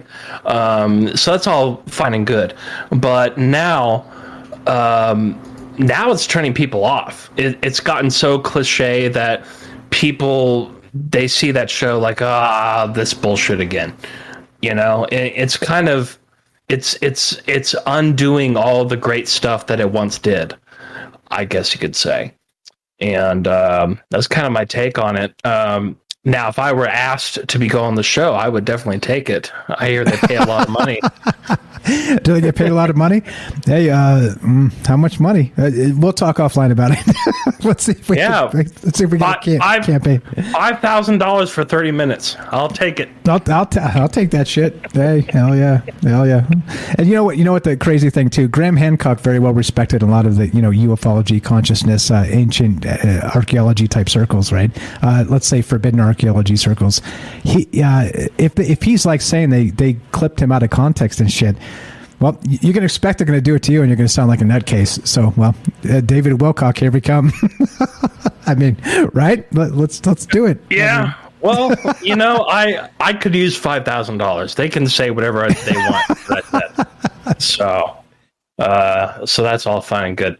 But I do have another interesting fact that a lot of people don't know about astrology. Sure, go ahead. If we have time, I mean, we're like negative 14 minutes. No. Hey, it's Trouble Minds Friday. Go the fuck ahead. Look, this is what I always say. This is why we do a third hour off the fringe, because nobody fucking tells us when to stop. But we're grown people, and we tell ourselves when to stop. Go ahead, sir. Nice. All right, good deal. So I, once upon a time when I was in college, I took an astronomy class. And our teacher went off. He actually got in trouble for doing this, by the way. But he took a couple of days to explain to us how, the horoscopes and the astrology horoscopes, the readings that you get from the local newspaper, right? You look up, you're a Libra, you look up Libra, like, hey, you're going to suck ass this month, or whatever the fuck it says, right? And, but apparently, according to my astronomy teacher, the dates are a little bit off, because the dates that they use in the current horoscope, whatever website you go to, your average daily horoscope website, those those readings are based on where the constellations were about 3,000 years ago. What they don't take into account is the fact that all the stars and the constellations shift a very little bit, but they do shift every year. So after 3,000 years, it's shifted about 5 days. So for example, which doesn't affect most people, but it does affect some, including me. So in my case, for example, my birthday is September 25th. So according to your local Schlotsky's newspaper horoscope that you just pick up willy-nilly, they say that the Virgo cutoff date is the 23rd, and then Libra starts on the 23rd. And since I'm on the 25th, that makes me a Libra, right? But according to my astronomy teacher, if you do the math and you adjust how the stars and the constellations have moved, the cutoff date is actually pushed back 5 days to the 28th, which in that case makes me a Virgo because I'm 3 days before the Libra cutoff date. Now, every time I bring this up, I brought this up on my show a few times, and a lot of people get pissed off and they say, oh, that's not correct, that's not true, blah, blah, blah. It might not be. I don't know. But this dude that was teaching astronomy class at my college went off his course and took out 2 days and got in trouble for doing it to explain to us that this was the case. So that's just something else to think about tonight. Yeah, so things aren't exactly laser perfect as you would be told. Hey, shocker, you're trying to say that if you read it on the internet, it may not be true. Well, welcome to the internet age, right? And that's what makes fascinating conversations. And I'm glad you popped in. Where you been all my life, bro? What the fuck? I go to the by the way, Gigi does a thing called Midnight Blend sometimes with Dave Cruz over on Twitch. Follow those guys. I'll get the links and share them, and I'll put them in the description below so you guys can follow these guys. But they're doing some good work over there as well, talking about they do Midnight Blend. What else do you guys do? There's you do like a Zeitgeist comic book stuff, right? Yeah, we do another podcast called Pulp Addicts Pod, where we just geek out and talk about video games and movies and superheroes and shit. Yeah, it's a totally different show, totally different, but we have a lot of fun doing it, and it's been a lot of fun. We're about to do our last episode of this season this coming Monday, and we're going to take a little break for the summer, and then we're going to come back strong with season 2. Hell yeah. Hell yeah. Hey, I've been on that show. If you guys don't know what we're talking about, please give these guys a follow. Like I said, Dave Cruz, very, very good dude. He's been so kind to me. Dave is a very gracious guy. Same thing with Gigi. Very, very nice guys. Doing good work over there, talking about amazing stuff. If you can, Gigi, drop the links for me so I don't got to go dig them out. I'd appreciate that very much, and we'll share them, and I'll make sure they're in the links below, not just on this, but on the podcast and everything going forward. But thanks for dipping in and giving us some factoids, because hey man, sometimes the internet shit is wrong. Sometimes, sorry. Yeah, guys. And I'll tell you what, if you really want to follow all the stuff that we just talked about, just follow me on Twitter at Shift Happens Pod. That's at Shift Happens Pod, and we post all the stuff over there. Midnight Blend, Shift Happens, Pulp Addicts Pod, all that stuff. That's probably the easiest way. Just one-stop shop. You don't have to go to different websites or anything like that. So just follow us on Twitter at Shift Happens Pod. And I do want to say, Mike, like you mentioned, I was hanging out with your fans last night. We had a great conversation. I mean, we talked for hours. I saw that. My internet ducked. If my internet didn't duck, I'd have come in and razzed you, but I'll have to do it another time. Yeah. And I've got to say, dude, you've got a really cool thing going on here, between the Discord and all the other platforms you're on, all of your fans and the call-ins and your production value, the way you produce your show. I'm very impressed. And I just want to say congratulations on doing such a badass show. I really love it. And I'm definitely going to be hanging out here a lot more often. Thank you, my friend. There you go. Hey, I hate to say I know, but I know. You know why? Hey, they're not fans. They're friends. And that's just a conversation. I appreciate it, bro. You're welcome back anytime. You know where to find us. You're welcome to stay there. We're not done just yet because we got Axel behind you. I know everybody's busy. If you got to dip, you got to dip, but go ahead. Do what you got to do, and we'll go to Axel Steele after you. So appreciate it. One more time, this is Gigi. He's got a show Friday. He's got multiple shows. Friday night on Fringe in the same time slot as Troubled Minds. So on Friday night, 7 p.m. to 9 p.m. Pacific time, if you're like, what do I listen to? There's no Troubled Minds. Yeah, Shift happens. He's doing his thing, and he's way more connected than I am. He goes to UFO conferences and shit. He's got Mike Barra from Ancient Aliens. Have you had Graham Hancock on the show? Just curiosity. He is supposed to come on after the summer. See, this is what I'm saying. So like, I'm like, hey, how do you get connected into these circles? Well, Gigi's the guy because he's connected in these circles and talk to these people. Go check it out. Like I said, tomorrow, are you doing a show tomorrow? You're going to be live tomorrow night at 7? Absolutely, yeah. We've got first hour. We're doing an Ask Me Anything with Eric Awakening Man. I'm sure a lot of folks in the audience know who that is. He's calling into this show. He's calling into this show. Yep, 100%. Yeah, and then second hour, we've got Ryan Burns, who owns a lot of property right next door to Skinwalker Ranch, and he's been doing research there for years. So we're going to be getting into that in the second half of the show tomorrow. It's going to be good. It's going to be good. It's going to be good. There you go. You heard it. You heard it from the horse's mouth. GG. Appreciate it, bro. ShiftHappensRadio.com. Tomorrow, 7 p.m. Pacific on Fringe. We'll see you there, bro. We'll see you there. Appreciate it very much. Thanks for coming in and giving us the factoids and dropping some GG knowledge. Let's do it. We'll keep on trucking. Like I said, the reason why we do the third hour and even into the fourth, because nobody tells us when to stop. If we got things to say, we got ears to hear. So let's do it. Let's go to Axel Steele. You still there, bud? You there? 1, 1, 2. Test 1, 2. Oh, I'm here. Holy shit, this guy, Axel Steele. I spent 2/3 of the show digging on you. Do you want to redeem yourself? No, I'll just apologize. Axel's really my friend.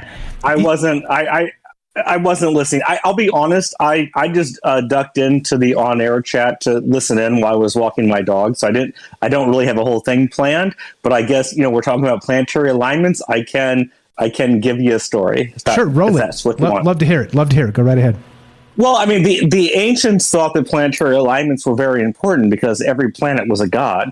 And so when they get in alignment, that means the gods are getting together and they're discussing what they're going to do about the mortal world. And so if all 5 of them get together, if Zeus, Mars, Mercury, Venus, and Saturn get together, I mean, they're probably, there definitely things are afoot. That was kind of the story. Which, of course, tracks, right? Because that stuff is important. I mean, I get you. But so in the ancient days, that was the thing. All right, that was the thing. Mm-hmm. What about modern days? Do you think? So I know. Again, this is why I wasn't really dunking on you that much, just a couple times. But Axel is a good friend of mine. He's our dungeon master he's the official dungeon master. You can always dunk on me. It won't bother me. Okay, well, we're friends. That's because we're friends, exactly. And that's why I dunk on you. Look, if I'm not dunking on you, you should worry you're not my friend. That's for sure. That's for sure. By the way, Gigi, get dunked on. There you go. But yeah, okay. So modern times, right? If that's the case, right? And we're saying in the old days, the planets were gods, and it mattered where they were in the night sky. All right. What about modern times and astrology? Let's say you, for instance, I know I'm very familiar because we're both Pisces of a similar age. Right. I know that, let's say, for instance, that we take you, remove you from you're the same parents, same DNA, but we move you to being born instead of in March to, let's say, September, right? Do you think you would be different at all? And that's the question tonight. One of the questions, anyway. Oh, I mean, obviously, my friend. I mean, no. I mean, I'm familiar with astrology. I can read natal charts and stuff is sort of my normal sort of knowledge of the occult. But I don't think it really. Come on. It's not like everyone that's born in a certain town on a certain day is going to be a certain way. That's just not how it goes down, But doesn't mean it's not fun. It's not there's nothing wrong with having fun with things and not being too serious. And so, yeah, you want to get a horoscope. You want to get, that's all. That's cool. Why not? Hey, why not? Hey, why not? Yeah, I'm with you. That's the whole sort of let's say the what the engine that makes troubled minds go is what I'm trying to say. It's like, hey, let's talk about crazy stuff, and let's talk about it in terms of maybe, and that's fine, right? If you look, so the kind of astrology I'm most familiar with is ancient Greek astrology. If anyone wants to come into the Discord after hours, I'll give you a natal chart. I'll give you an astrology read. That's all I want to say. It's all bullshit, but I'll do it. There you go. See, there you go. There you go. Very good friend of mine, Axel Steele, and he does tarot readings and stuff. I even made him his own tarot channel because I was sick of hearing it. I was like, I ain't doing this shit anymore. Take that shit to the other channel, man. Yeah. My case all fortune telling, which is fair. It's probably the correct way to be. Yeah, it just makes me suspicious because of the power of suggestion. That's all. So you know what I mean? Like, hey, if you can truly tap into the Akashic record, you can tell me. Well, I'm not going to say, but you can tell me things that I won't say. And if you can do that with flawless accuracy, I'll change my mind.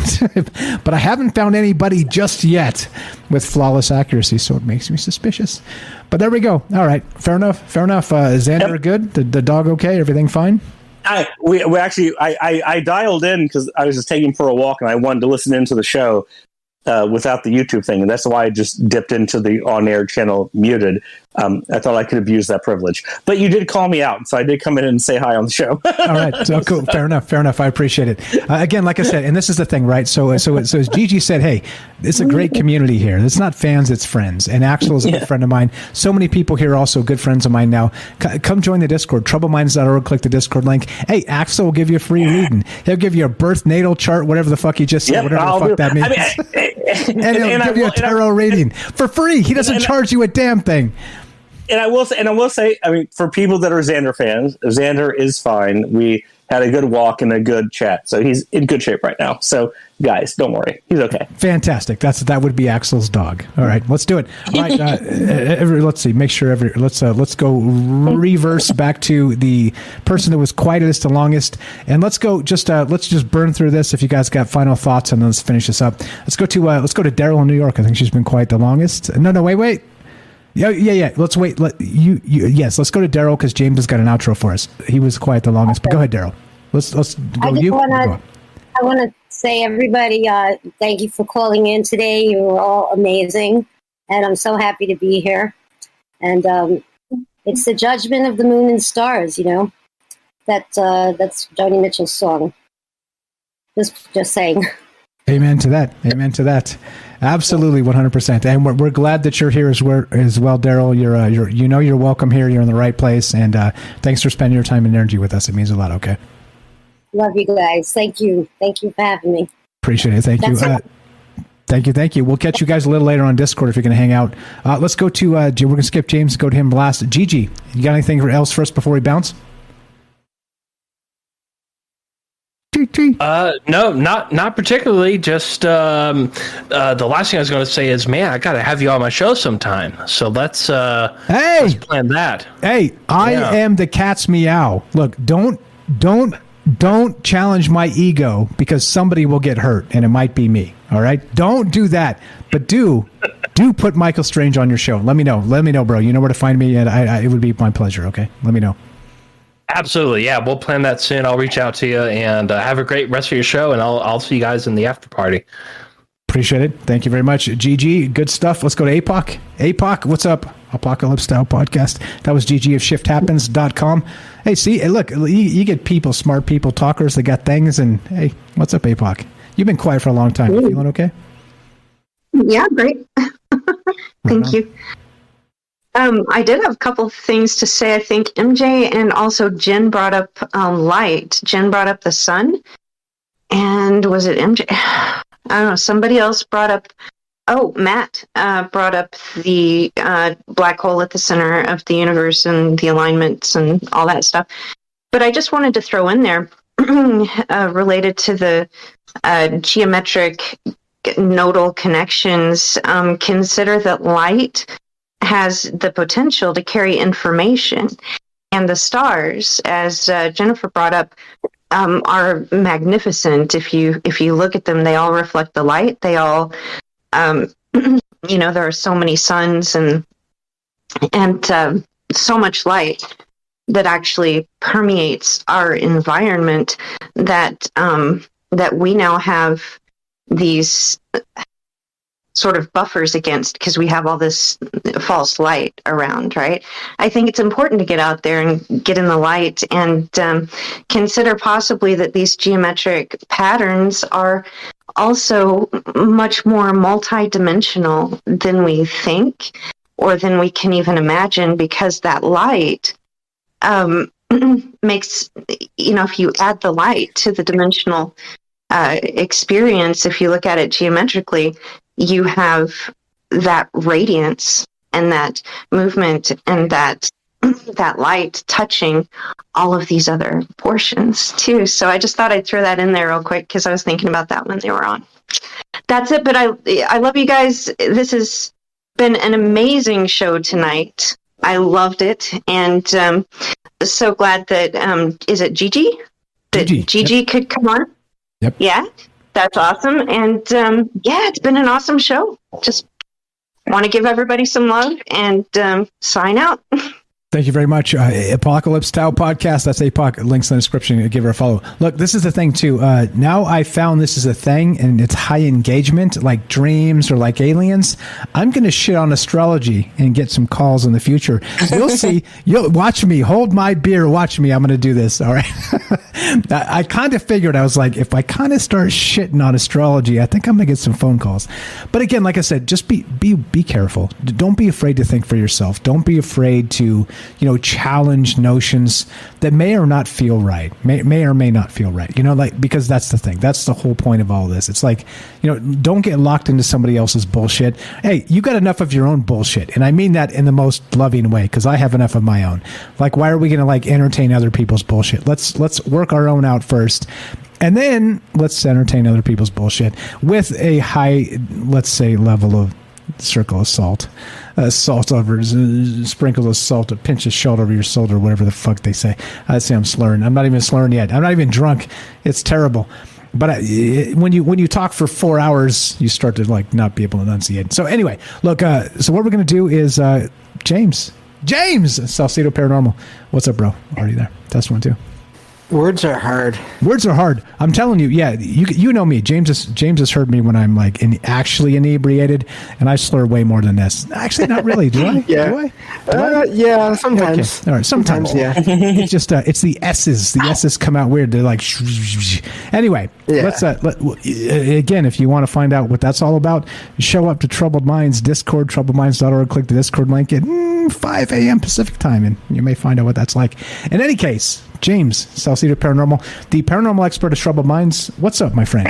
You got a final thought here, and then, of course, we'll go to the outro.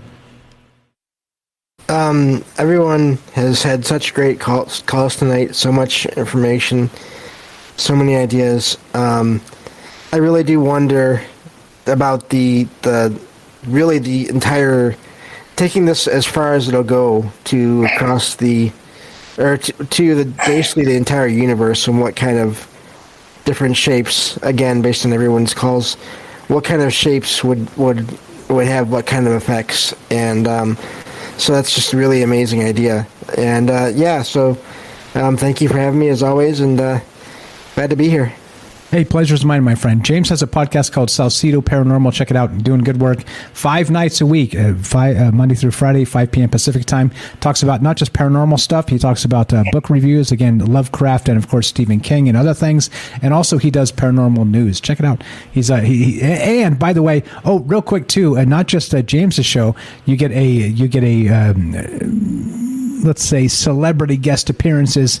Not just Jennifer, you get Night Stalker on there. Also on Gigi, so you'll find Night Stalker from time to time as well. With Dave Cruz on the Midnight Blend, or also the Pulp Addicts podcast. So again, you guys know, there's a circle going on here. There's some people that are kind of in the thing together. So if you guys are Night Stalker fans, which I think we all are, except for me at first, and I told him that I was like, bro, what is your deal? And then he started spitting fire, and I was like, I apologize. I'm really sorry, Derek. I'm really sorry, Derek. And there you go. Hey, there it is. Check out their shows, and you'll find not just those amazing folks, but also amazing guests. So let's get the hell out of here. James has got an outro for us, so we're going to do this. I'm going to play this outro music, and there you go. So if you guys are on Discord, you get a little bit of echo for just a second if you talk. Axel, please mute up. We hear you walking Xander there. By the way, when do we get XanderFans.com? Is that coming? Maybe not listening. All right. I think he muted. He muted. He heard me. All right. So one day, XanderFans.com is coming. That's Axel's dog. All right. We're just joking. Here we go. We're going to play the music. And let's roll it. Ladies and gentlemen, boys and girls, cryptids, aliens, androids, everywhere in between, reptilians from Mars, I present to you a very good friend of mine, James Salcedo of Salcedo Paranormal. Check out his podcast. All the amazing folks that contribute to the show, their links will be in the description below. Please follow all of them. They make Troubled Minds what it is. Ladies and gentlemen, James Salcedo. Ego says, once everything falls into place, I'll feel peace. Spirit says, find your peace, and then everything will fall into place. From Marianne Williamson. Now we're talking, and it's hard for me to argue. Great stuff, James. James peels that out. James does a great job. He again, as you know, he's listening, he's contributing, he's being part, and then halfway through the show, he'll be like, "How about this one, Mike?" I'm like, "Fucking right, do that one." Good stuff as always. James rarely strikes out. I haven't counted a single time he has. Amazing stuff. I appreciate you, bro. Thank you so much. Let's get the hell out. Look, it's Troubled Minds Friday, which means, well, it's only Thursday. So I apologize to the rest of you that's not actually Friday. But it doesn't fucking matter because you got Gigi. Shift happens tomorrow night on 7 p.m. Fringe. Find him there. Look, this is the thing, too. As we finish, it's a conversation. Relax, chill. Stop with all the political rhetoric. Stop. All right, but this is the thing. If you want to help the show, it would help me a lot. I appreciate it very much.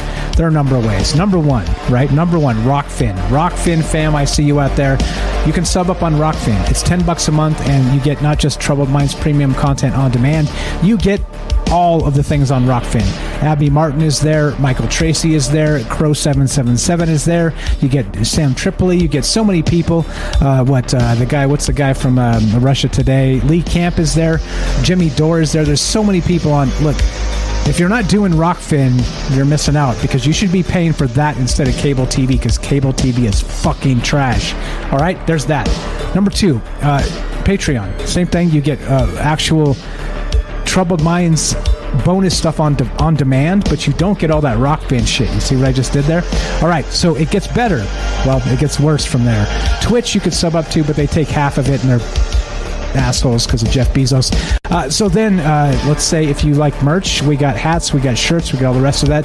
If you want to do that, go to troubledfans.com. Troubledfans.com. Directly, you find all the Troubled Minds merch there. Appreciate that very much. If you buy some stuff, thank you to all of you who have. You guys know who you are. And let's do it. Let's get the F out of here. Look, as we finish, it goes like this. If you want to help us and you don't want to spend money, I get it.